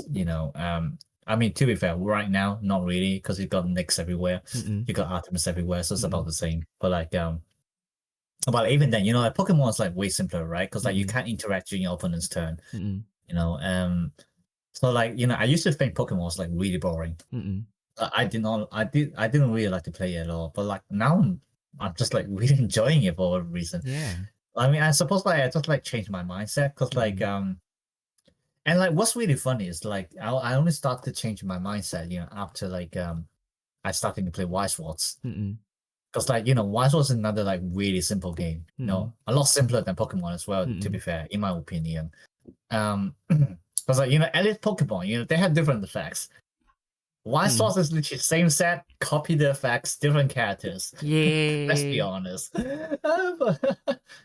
But like even from Wise Swords, I've discovered how do you call it, like kind of like the complexity within it, to kind of calculate the probability, how to compress your deck. It's actually a lot of the techniques they use in Wise Swords is very similar into like what you use in Pokemon. It's like something that I did today as well, actually. I try to look for the one card, and then I compress my deck as much as possible, and then like so like it's literally 1 out of 5, and I draw 3 and I drew it, and I just won the game. And so, like that kind of thing. But it was also because of that, and then I was also like getting really tired of like hearing people just saying Wise Swords just a luck game, you don't need skills for that, and it's like and then I was like, no, you still do. I mean, you like, it probably doesn't need less skills than like like playing something like Yu-Gi-Oh, but like nonetheless it needs some skills in there. So it's like so I'm basically just like starting to appreciate, kind of these games a lot more. Like I would still say they're like a lot simpler than like Magic, Yu-Gi-Oh, Battle Spirits, whatever. But they have their own difficulty in there, and like as long as you can like enjoy that difficulty, then you can play the game. So like I mean, I'm like for like I don't even know we're gonna have long time listeners, but like back then we do used to say like One Piece like really easy, Union Arena is like shit, that kind of thing. It's like, but like right now it's just like just play whatever you want. I'm not even like commenting on them. You have your fun in it, then whatever. Ayumu is having character development. I'm having character development, yes. Yeah. But I will still shit on Bandai for One Piece if the reason is because we cannot print more games because we don't have enough printers. Stop making so many games. Yeah. But that's kind of like a different issue. But yeah, that's that's probably gonna be the only time when I call One Piece shit. Not for the gameplay. The printers. Not for the gameplay. It's for the printers. Fuck Bandai. Yeah, complain about the printers. Yeah. Like yeah, and like especially like like the current like the deck that I built, which I literally just built it like 2 days ago, because like we literally just got a new set. It's like my favorite deck right now because like I I realized I'm basically what do you call it, a Gustav player in my heart. There's like or like well they call it Gustav in Japanese, but like in English like the term is toolbox. Because like you just kind of have everything like a toolbox. Like so toolbox decks, and like that's literally like what my most favorite deck type. Ever since like I joined Pokemon competitively, because like you remember how I said I start with Regidrago, and then like the deck can basically use every dragon type attacks from the trash. Oh yeah. Yeah, like that got out of rotation, so I need to change to something else. And then like for like a really short period, I used this deck called Terra Box. Because like basically all the main attackers in the deck are like Terra Pokemon, so that's why it's called Terra Box. But like, then you have like a lot of options, like I have to attack with Ogerpon. Okay, yeah, I have to attack with Terrapagus. There we go. And then like it's like all the random cards. And then when the new set comes out, we got a new toolbox deck. Yeah. It's called Armor Rouge or Ho-Oh, whichever you want. You should call it Armor because the Ho is being used in like other decks. So like it's much clearer when we say like Armor Rouge deck because like, there's only one deck using Armor Rouge really. And like it's actually really fun because like first of all, it has two of my most favorite Pokemon in there, Ho-Oh and Ogerpon. Like that's actually the main reason why I play the deck. Fair. But of course, it's a toolbox deck, so that's why I love it. I can have all those options to play, and like the like another best thing is that like, I can just like move the energy around, like to wherever I like, because like that's the ability from Armor Rouge, which is like like as often as you like during your turn, you can move your fire energy from your bench Pokemon to your active Pokemon. But like, here's the catch. Yeah, we have like some energy cards where like there's like special energy cards and like they can be treated as every energy type. Okay. So Armor Rouge can only move fire energy, but I can still use everything else that's not fire type. Damn. Because it's like it's like the six color symbols in like Battle Spirits. Like they can be whatever color you want. When you want them to be, and like that's basically the same case with like the energy cards because they can be treated as like every energy type, right? So I can say this is fire energy now, and I'm gonna move it with Armor Rouge ability to my active Pokemon, and now it's a water energy, so now I can attack with all. So yeah, it's like that's like so fun. I know, right? Oh yeah. But like yeah, I got another Pokemon local too, and then I got another one on Saturday as well. Let's go. I'm not even supposed to be using the deck today because like technically the card's only legal on Saturday because like they have like so like with Battle Spirits like a 1 week period where like the cards can only be played after like a week of release. For Pokemon it's 2 weeks. So we can technically only start playing since like the coming Friday. But like the shop doesn't care. Because also like people just want to play the new cards. So like there was like whatever, man. Like it's just like the casual. It's not even gonna be on like the official. Exactly. So like we just play our new stuff and like it's like goddamn fun. But I'm because like I'm going to like a different shop tomorrow, so I don't know if they're gonna like allow the same thing. If they don't, I need to play another deck, which is gonna be really hard to play as well. Because one reason is like I'm not used to playing the deck. It's not my type basically. So like and I'm not even supposed to have that deck. I just have that because I'm helping Enoch to build his deck. So like I'm just like using it before he like retrieves it or something like that. Yeah. But like I tried to use it in the same local day and I got like fucking hard countered. Yay. and then like the same people are gonna be using the same thing tomorrow. So like I'm not looking for that.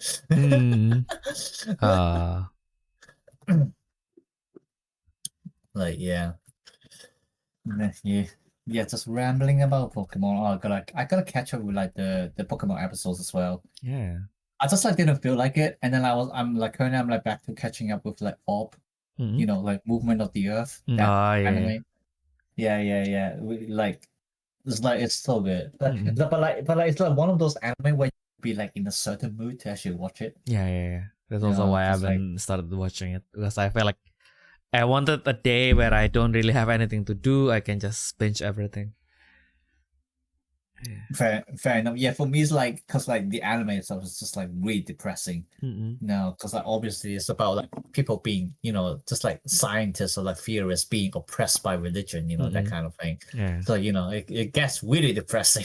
So like if I don't feel like it, I just like stop watching it for like a long while.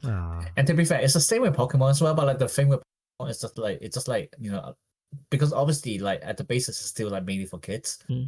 So like a lot of the plot line is just like really cliche.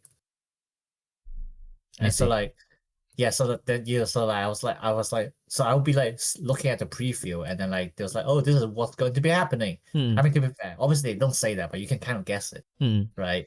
And I was like, I don't feel like watching that. And then I just like Yep. Yeah. Yeah. Oh yeah, and actually, since we're on the topic of you winning the locals, actually we have another happy news, Ayumu. What? We belong to Team Chameleons for BSS, although the game is not here anymore. But yeah, our boys from the Battle Spirits Indonesia section, in Indonesia, just won the 3-on-3. Yay! Yay! Finally, Fikri won after all his struggles.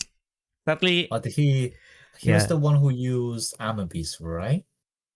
Anubis? Or was it another guy? I can't remember. No, it's not using Anubis.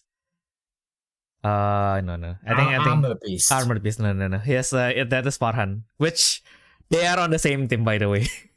Okay. So basically Farhan also won. Farhan also won with like with Calipoca, yeah.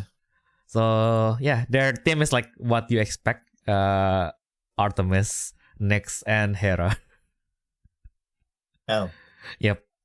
Okay then. Which you would expect. And then the second place, it's actually Zeus, Nyx, which is expected, and Flash. And Flash. Oh yeah, I've seen that. Yeah, Gundam. Yeah. I've seen the list. Yeah, it's actually. I actually tried to use it, and then like my first game just like break really hard. Yeah. I think he tested that against me, and he break kind of hard as well. It is a green deck, so like So good thing it works out for him. Yeah, it's Let me look at the list again.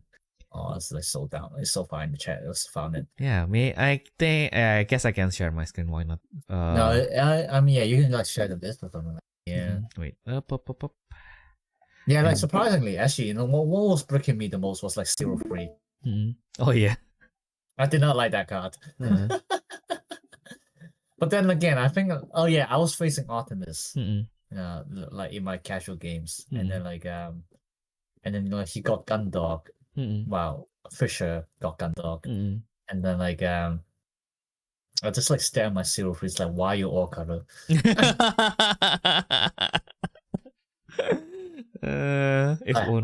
How perfect it would have been if you're like green only, but no, you gotta be all color for whatever reason, which is supposedly for a green deck. I mean, if you like purple green, okay, that still makes sense. Why are you freaking all? Yes. In the very deep, because you're supposed to be like the all-encompassing AI, right? I don't watch 01, so I wouldn't know. Oh no, this one is from the spin-off. Oh, it's like a movie, wasn't it? Yeah. So basically, it's supposed to be like based on 01, right? Yeah. No, it's not even. So there's no one inside. No. But I mean, like it's kind of like based on like 01. Yeah. Yeah, which is like, I don't know, like I find it ridiculous. Like at least in terms of like that, you're kind of expecting it to be used in 01, right? But no, because it's called 03. You can't even use it in there. Yay. It Oh, was yeah. like it was like really weird. Like first we feel like we were like, this car freaking sucks. Oh, yeah. Actually, also because like the series that 03 actually belongs to, it's kind of like a spin-off where like kind of like the bad guy riders kind of like team up to fight like a even bigger threat, basically. Oh, that's interesting. Yeah, and then its main body is actually like one of the satellite. So like Oh, yeah, so like an arc. yeah. So especially Ark's body like merging with the satellite there. So like yeah, that's why Oh, that's why I said there's no one inside. It's basically just Ark and they're like merging it's into it's one. it's basically just artificial intelligence. Yeah. Yes. So his body is like just printed, 3D printed. Yeah. Actually, yeah, you remind me. I remember about that because Mhm. obviously, like, the change condition is like A with a Nexus. cost-free Nessus, which Yeah. is like what the satellites are in the game. Mhm. Yeah, Exactly. yeah, but like people saying like you put in Isa. Mm-mm. Oh yeah. It's like, but I think the Nessus is in Izanagi are like cost 4 though, isn't it? Hmm. Let me see, comma Inu. Yeah. Though you can argue that you can bring Yeah, they are cost 4. Yeah, so yeah. like it's more like people trying to make like purple green good stuff, and then like try to switch it around with like what do you call it? Purple world or Yeah, green and Green world. World there. Yeah. Mhm. Yeah. Which I guess arguably kind of works. I mean, Mhm. technically, yeah, it Yeah. works. It's like it's just like it's more like a purple green actually decent enough to make a deck. That's the thing. Yeah. So like especially since E-Days is coming as well. Yeah. So like Which you kind of don't need to do anything. yeah, like if you want, it's more like if you want to play purple greens, play Izanagi. Why are you making your life different? Exactly. So yeah. Yeah, so like well, congratulations to who was it using C Gundam again? Yes, Sam. His Sam. I don't think I've Sam. ever heard of him. Yeah. Sam or his Sam. Yeah. Sam. Sam. It's a Yeah. Sam. Yeah. Well, congratulations to Sam for manage to use that card in the tournament. Exactly. Because honestly, that's pretty. I would say that's a feat in itself. Exactly. And actually, if I want to claim someone else's success as my own, the guy who used Zeus is actually our editor. Oh. Yeah, it's Tora. It's Tora, our editor. Tora, yeah. Tora, yeah. Good job, Tora. Good job, Tora. You did great. You did great. Now get back to work. Yes, got time to go back to the basement. Go back to the basement. Go back to the basement. We have like 7 hours of raw footage to go through. You better pay him well. Exactly. Yeah, and then the third place we have Reve, artificial contract. Hermes, contract? Artificial contract. Oh, Ref. Yeah, Okay. Ref.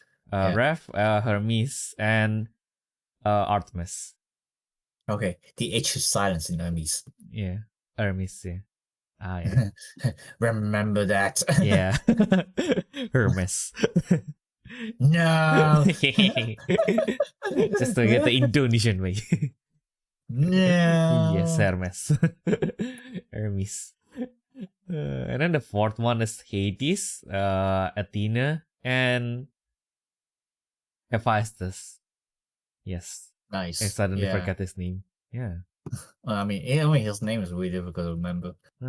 It took me a while to remember as well, and like, don't even mention the Chinese translation. Oh my god! Like, do you even know what is the Chinese for Indonesia? No.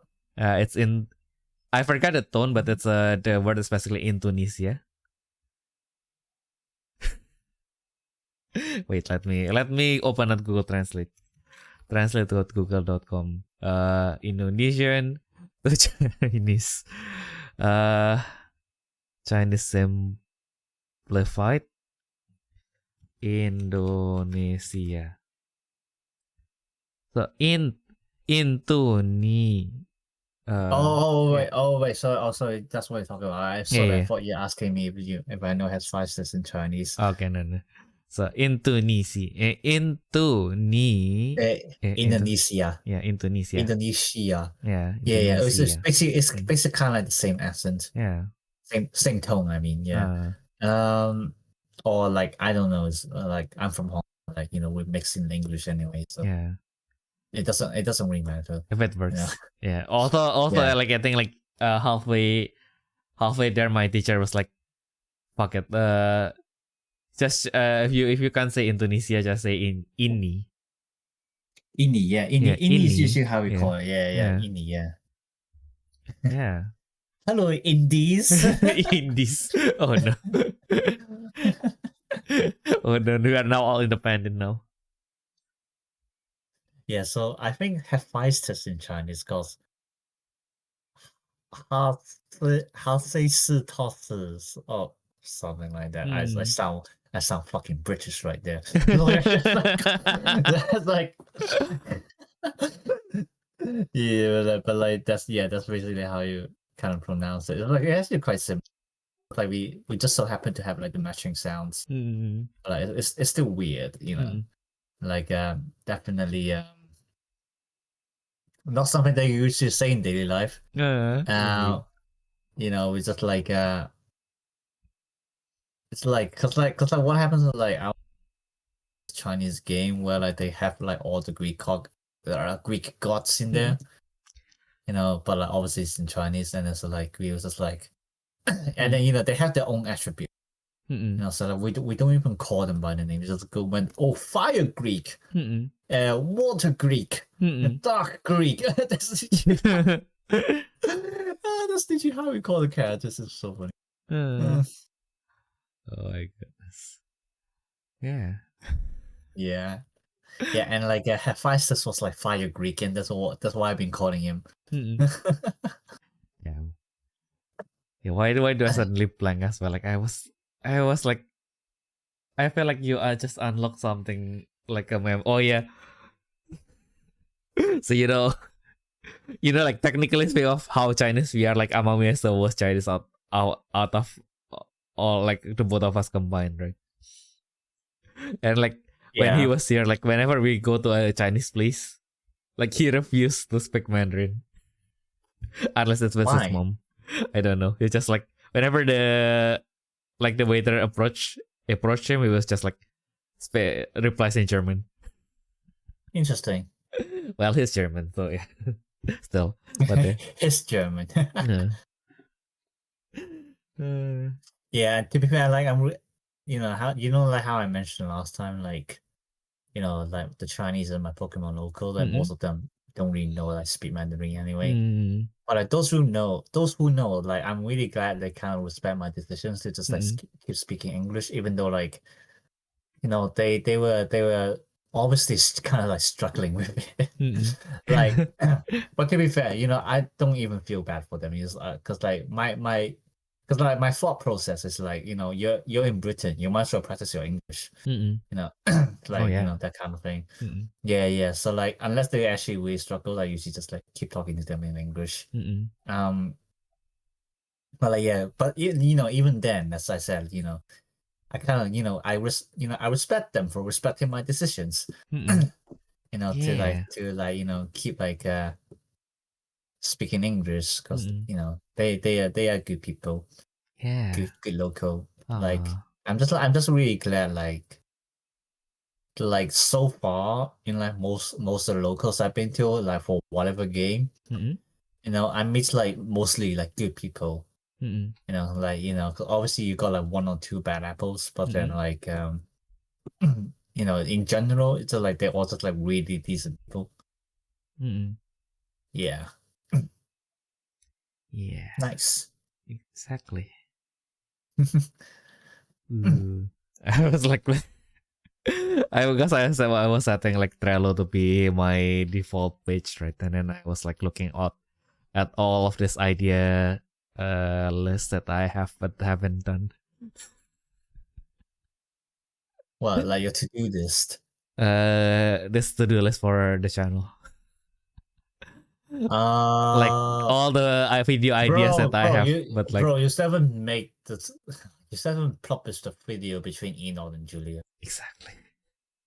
and you haven't made the etiquette video, even though we promised like a friend to do that. Yeah, from like a long time ago. Yeah, and God damn it, Theo. yeah, and we still have what else?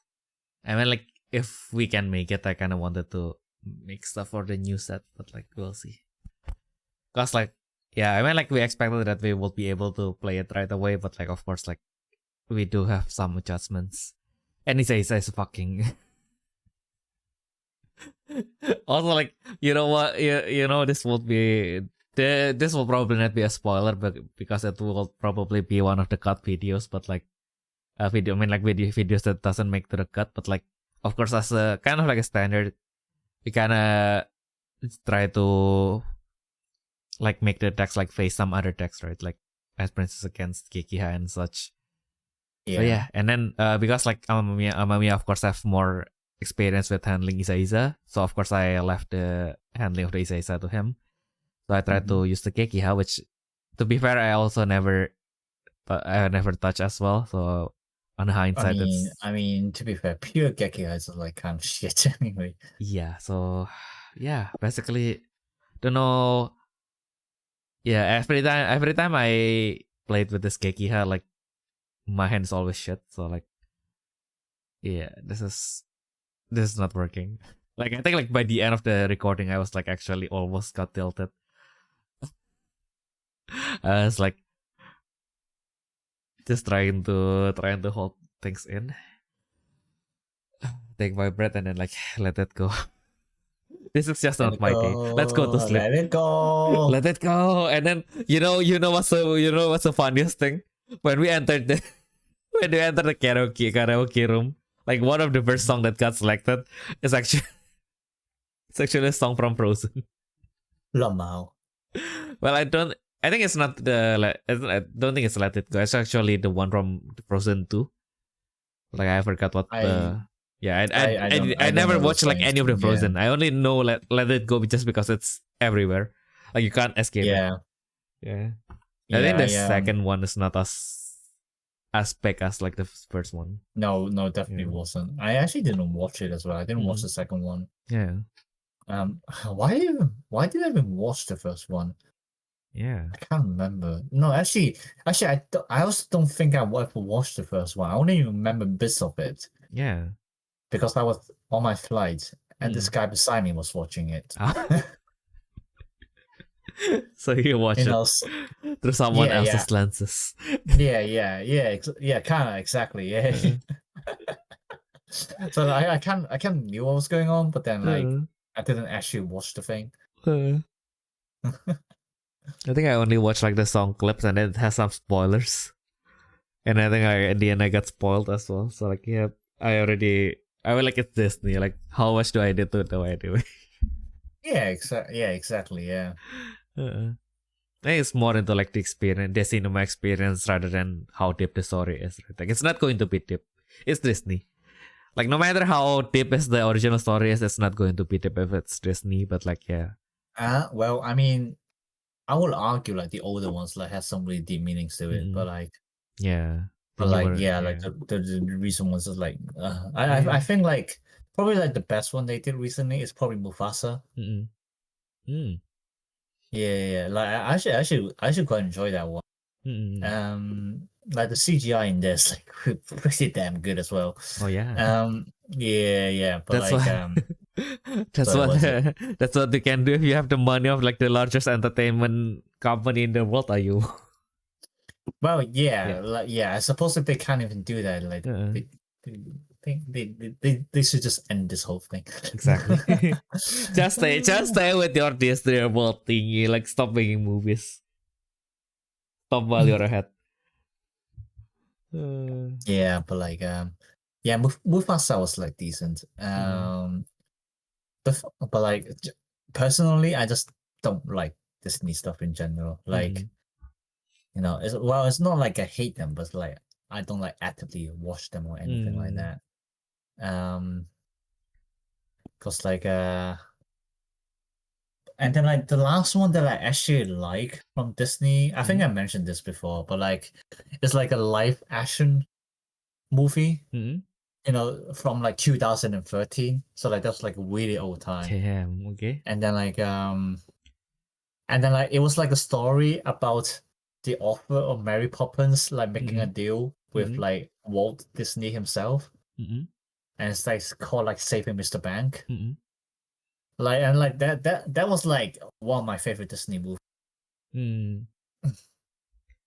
But like besides that, like yeah, like the other was like whatever kind of thing. Yeah.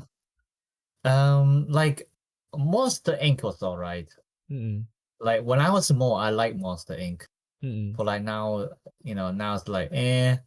And then like what was it, like Toy Story was kind of okay as well. That was the I think Toy Story was actually like you will only like it more watch it now. Mm-hmm. Like the thing is like you wouldn't really understand kind of the feelings behind it when you were a child, because obviously you haven't reached that phase yet where like you have to be like you have to be parting your toys and like kind of thing, or like even like get old to actually start being disinterested in your toy. So like I don't think like it's something that you can actually enjoy as a child. It's Toy Story, ironically enough. But like what is it, like Finding Nemo was like mine. yeah. Oh my god, actually no, talking about Finding Nemo. Like oh my god, it was so funny. Back to never had Japanese. So like his bento also had like some kind of like California, not really California. Well, actually no, technically it is, yeah. Ulamaki, California roll. Which like the crab roll on it, basically crab eggs. And then like he was like asking me like, what are these? And then I was like, these are like, I first said these are like salmon eggs, but wait, no, eggs. I was like, they're eggs? And then I was like, yeah. And then I was like, it was so funny. Like I literally told, and I was like, yeah, can you remember how the eggs look like? And then he was like, oh, don't tell me this is Nemo's eggs. Like, no, clownfish. That's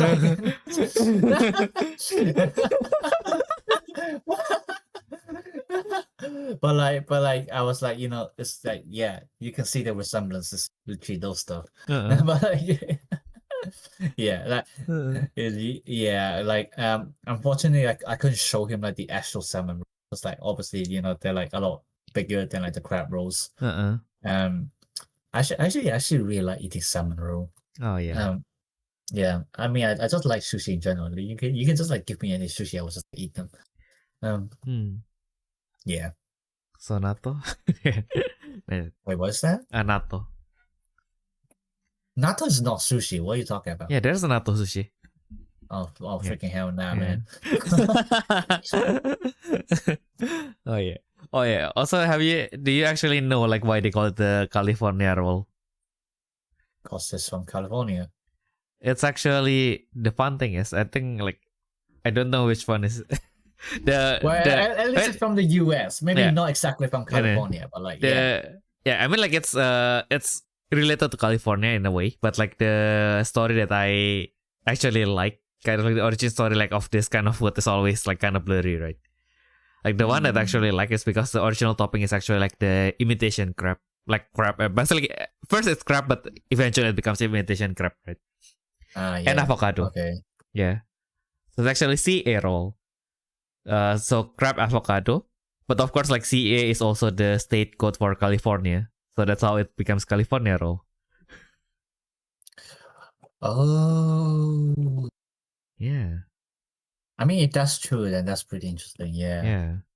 So that's why that's my favorite story, because like, yeah, origin story of this kind of food is always blurry. So yeah, like I kind of knew that it was from the US, like based on the name. Yeah. Because like, why would like some Japanese randomly name their traditional food from the US? Because like, so like 90% of the times because it is from the US. Probably. Yeah. Like I just never knew that, like the whole concept of ulamaki. which is like, so like for those people who don't understand, so like maki in general means like raw sushi. So like if you see any kind of sushi that's being wrapped outside by seaweed, so like like imagine like in a circle donut, you got seaweed on the outermost, and you got rice, and you got like all the other stuffing in the middle. That's what we call maki. Ura in Japanese means in reverse. So uramaki, you basically inverse the ingredients and you put the rice on the outside instead of like the seaweed.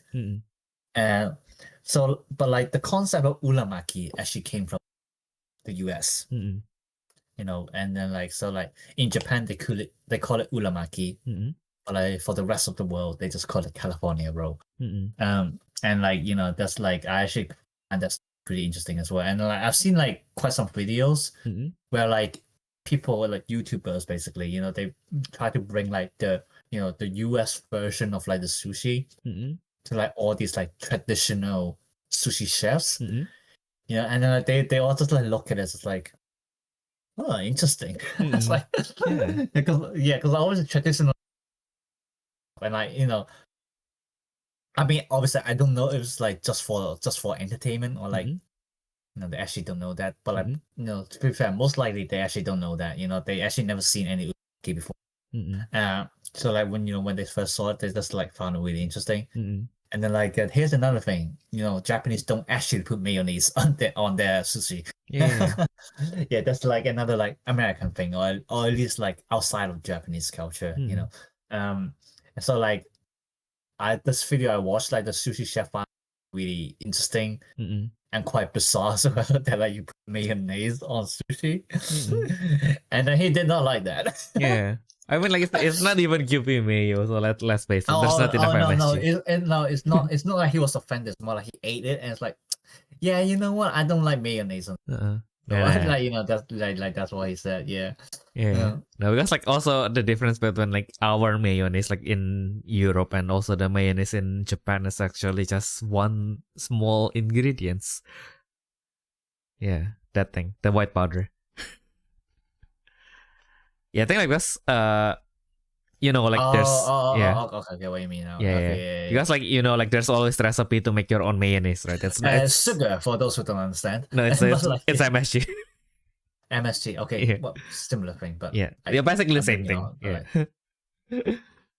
Oh yeah, okay. Now that you mention it, that's why Japanese mayonnaise tastes so much different. Okay, And I think like I tried to make it once, and I think I read the recipe wrongly. So like I added too much salt and too much MSG, so it was like thicker. Why would you even add salt to it? What the hell? No, the recipe calls for it because like the normal mayo, I think you only add salt. The Japanese mayo, you add salt and MSG. I mean, okay, that actually tastes pretty good. So if the ratio is correct, I think it's going to taste pretty good. When you but I actually messed up the say it, ratio. I was like, salt and MSG. What am I eating?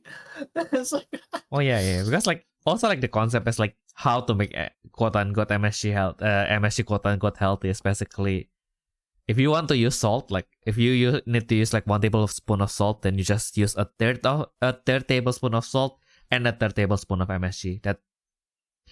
That way you can kind of like get like the same effect with a little bit less salt. So like overall like a third less salt kind of, because like MSG chemically it's also a salt.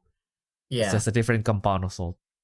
Yeah, which is like, I mean, to be honest, it's like partly the reason why you don't eat too much MSG, because like if you add MSG and salt, you just adding like double the amount of salt, which is like everybody knows you cannot have too much salt. Exactly. So like so like that's like the main reason why like MSG is bad, is because like you're consuming too much salt. But like I think like probably like the first kind of MSG is just like it's just being too much salt. But like, at this point of time in the human society, they probably gonna be mixing in quite a lot of like different ingredients in there as well, chemicals.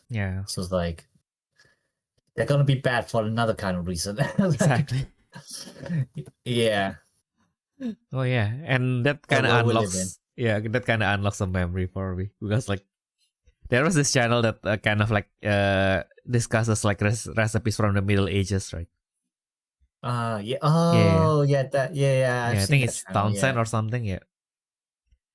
I Yeah. can't remember the name, but I know which one you're talking about. Yeah. So basically, I think like one time he was talking about ketchup, and then like like just saying that ketchup, like of course like tomato is something that came from the American continent, right? It's basically come from what the European would call the New World. Yeah. So basically, it comes from America, the continent of America. Like of course, before that, Europe doesn't have any tomato. So like the concept of ketchup is not really kind of like a vinegary tomato sauce, and more into like the sauce basically. Yeah. No, but isn't like the name tomato, at least the name tomato came from Chinese. Oh, is it? Yeah. So it actually just meant salt in like, oh no, sorry, not salt, sauce. In like a specific region in China, because like obviously, different dialects, different language, blah blah blah blah blah. Yeah. So like you know what? Let me actually just like Google it real quick because I'm pretty sure it's like on like Wikipedia. Nice. And while you are doing that, so so basically that particular guy. terminology. They used to be called ketchup, but like the etymology of the word ketchup is unclear. There are multiple competing theories, but like No. It's not the tomato. It's the word ketchup comes from the China. Word ketchup, obviously, like tomato sauce, like kind of like came from like America, but like the word itself like came from like not really Chinese, but like Asia in general. Like there are quite a lot of theories now looking at it. So they have the Amoy theory. It was just saying the word came from Amoy, which is like what we call salmon right now. So like it's the word came from like the salmon region of China. The English as a ball word ketchup, which is like actually Cantonese, meaning tomato sauce. So and then like we got the Malay theory, which is like from the Malay word ketchup, originally meaning soy sauce, and which also derives from China. Okay. And then we got the European Arabic theory. So the American anthropologist Ian Anderson relies on Elizabeth David to claim that ketchup is a cognate. So it's like kind of like a descendant of word, of the French escargot. I cannot pronounce French, but like it means like food. The word also exists in Spanish and Portuguese forms as escabeche, like a sauce for pickling, which culinary historian Karen has traced Arabic cabis or pickling with vinegar. And the term was anglicized, which is basically being turned into English or like Latin, I think, to cafriesh, and a word first attested in the late 17th century at the same time. So that's the European Arabic theory. So we got like mainly three theories going on basically. Which is interesting. Like linguistics is interesting. Because like I think like also like in that video that guy basically explains that this ketchup is something that the Chinese traders brought to England. But like of course the demand got so high that they cannot keep up, so like people are trying to make their own ketchup. So basically okay. But like what would the Chinese be making that's similar to tomato though? Or do you mean that the tomato was imported into Chinese and then like they make the No, so I think like the ketchup at that point it hasn't evolved to contain tomato yet. It's just kind of like a marketing. So it's just like some kind of sauce. That's like some kind of sauce. Actually, that makes sense. Like, but like soy sauce is similar to ketchup. That's the thing. Like, why would they try to replicate it with tomato? Oh no, they don't replicate it with tomato. They replicate it with mushroom first, actually. So okay. like tomato is just something that eventually comes into the play, but like at that time they don't have tomato in Europe, and they kind of wanted to replicate this sauce that comes from China, from Asia basically. Okay, yeah. So one of the iteration that that the guy was like explaining in the video is basically just using mushroom. And God, it was an ungodly amount of mushroom that you ended up just throwing away. Yeah. So yeah, which is a waste. But I guess like at that time also like we don't know which mushroom is safe to eat, so I guess that's kind of fair. I don't even like mushrooms. I see. Not really. Well, it depends on how you cook them, but generally I do not like them. So when you say mushroom sauce, like I don't know when Ababia was the same. Like when we were like we went to hot pot, right? And then like no, not even when we went to hot pot. So like the day before, when I missed my German lesson because they needed to literally like remove an unexploded bomb from World War II. So thank you UK. they're still doing that. Oh wow. Yeah, because like it's sometimes they just don't find it, right? And then like suddenly they found it, and then like, oh okay, now we have to remove it. I mean yeah, that makes sense. Like that I think I mentioned it, that happened in France. Like literally the day when I was leaving. Oh my god. So we missed our flight because of that. Viva la France. Yeah, anyway. Where was I? So yeah, basically basically because of that I missed my lesson. So okay, so let's cut our losses. Let's just go to it. And then like we went to this restaurant. It's not exactly a hot pot place. Basically they specialize in like a mala space soup, rice noodle. And then their most expensive menu is this kind of like mini hot pot where they basically give you like a set of ingredients, and yeah, you basically get like a really hot soup, and then you just dip everything inside. Yeah, and then like and then you know those wood ear, like is it wood ear, like the one that is like the black strips? Yeah, wood ear. Yeah. So basically Amamiya saw that, and then like he was like, do you want this? I don't want this. But does he not like wood ear as well? Yeah, he don't like mushrooms, I think. Yeah. But like, I mean, I understand because like mushroom has its own like really specific taste. But like wood ear doesn't have any taste. Interesting. Yeah, it's literally like even the Chinese, they literally just put it in there because it doesn't have that thing. Yeah, like that's it. It's chewy. And like you know Chinese, like, especially since when they're having soup, they just like want something to munch on. So like they just like throw some wood ear in it because it's chewy. Interesting. Yeah. I think like for me it's mostly because Indonesia also like has like lots of history with the Dutch, right? So I don't know. I think like when I was younger, like mushroom is kind of like always kind of like the upgrade. Like if you are having like the bakmi, the noodle, like the dry noodle. Yeah. So like the base form is always like mie ayam, which is just the noodle with chicken. And there's always the upgrade, like the more expensive stuff is always the one with the mushroom. Okay. And then like, of course, you have like the quote unquote steak. Of course, like we do our beef is not the best, so the steak is always kind of like goes with a quote unquote, because like either it will use chicken or then it has to be served well done, because otherwise it will probably not be safe. So yeah. Anyway.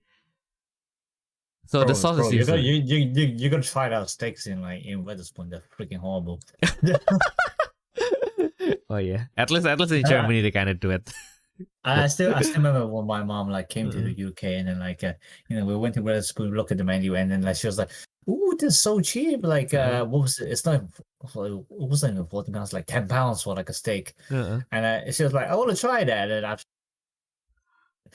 oh my god. Like in Indonesia you can buy a steak for like £1, maybe 2. Damn. Yeah, it's going to be deep fried, and then it's going to be deep fried.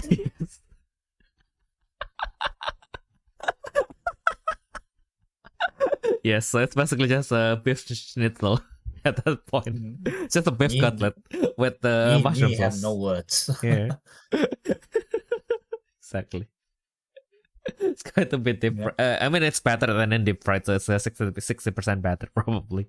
But yeah, I think like at that point, like we have like lots of sauces that are based on mushroom. So like at that point, like yep, I just felt like mushroom was like kind of like the kind of a luxury thing, especially since especially since it's not really like as available as it is here in Germany. So like sometimes even I have to went as far as to buy like the canned stuff from like the Chinese stores, and they are not cheap. Now that I think about it, yeah. And then there's one more thing. It's about the and then like the fun thing is there, you know the corned beef, right? Like the canned beef that is like that is barely beef. It's like cheap beef. Yeah, cheap beef. Yeah. So like basically we have the corned beef, and then like we have the corned beef, and then like for some reason so it's corned beef that is mixed with mushroom basically as a filler. So it's actually cheaper, but I was like at that point I was still like feeling like mushroom is supposed to be something that makes things more expensive. So I was like, yeah, why is this actually making things cheaper? And then like I grew up and have my own money from allowances and stuff, and then I finally realized, okay, so vegetable is generally cheaper, so that's why. Yeah. Anyway, so like but the fun thing about that particular thing is like it is like for some reason for that one they don't write it with only Indonesian or only English, so it's not. No, they updated the Kano. Okay, I have the old one. Okay, I got the old one because like no, this one is in English. Wait. Lol.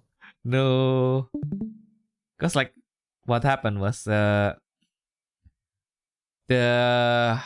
Indonesian equivalent to wet is dengan, right? So like if it's like I don't find the old one that has like both ones. Like I only find the one that is like updated to be like either only Indonesian or only English, like dengan jamur or with mushroom.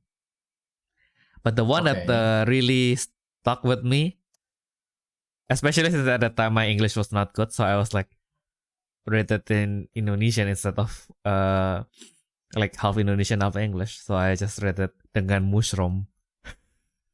So I was like, this is interesting, and it feels like it was probably kind of like an attempt like how they do it like how Japanese do things, which is basically they just put English everywhere to kind of like make it a little bit more bougie.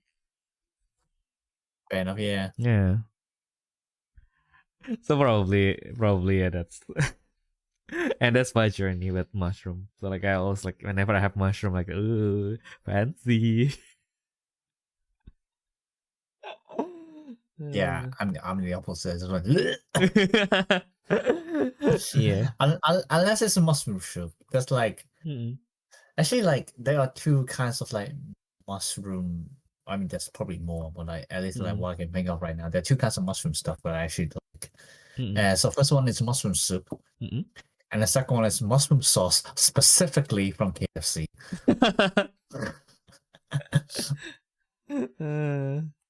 Yes, the good stuff. The good stuff, indeed. Yeah. Yeah. Which reminds me, like I don't really like fish, but like specifically, which one was specifically filet o fish? I can't do filet o fish. And then I realized that's just European battered fish in general. And filet o fish now tastes literally like nothing. I don't know. Like last time I had filet o fish, that feels like the only thing that I can taste is the bun, the sauce and the cheese. Not even the cheese. So it's just like I can't even taste the fish nor the cheese. I can just taste the bun and the sauce, which is kind of sad because it was my favorite thing ever in McDonald's. How time have changed. Not everything became better, unfortunately. But yeah, you know what could have been better is if you have any questions, comments, or requests, you can always let us know by sending it to us at our email at therefreshsteppodcast@gmail.com. Or if you're listening to this on YouTube, do feel free to leave us a comment below. So yeah, I guess that has been our weekly catch-up in the Refresh Step. And Weekly catch-up. Weekly catch-up. Oh my god. It all went full circle. But yeah. We will be back with our bi-weekly Wild Spirits card of the week review next week. So I guess that has been everything that we can share for this week. We hope that you guys have a nice week going forward, and we'll see you all in the next turn. Bye bye. Bye bye.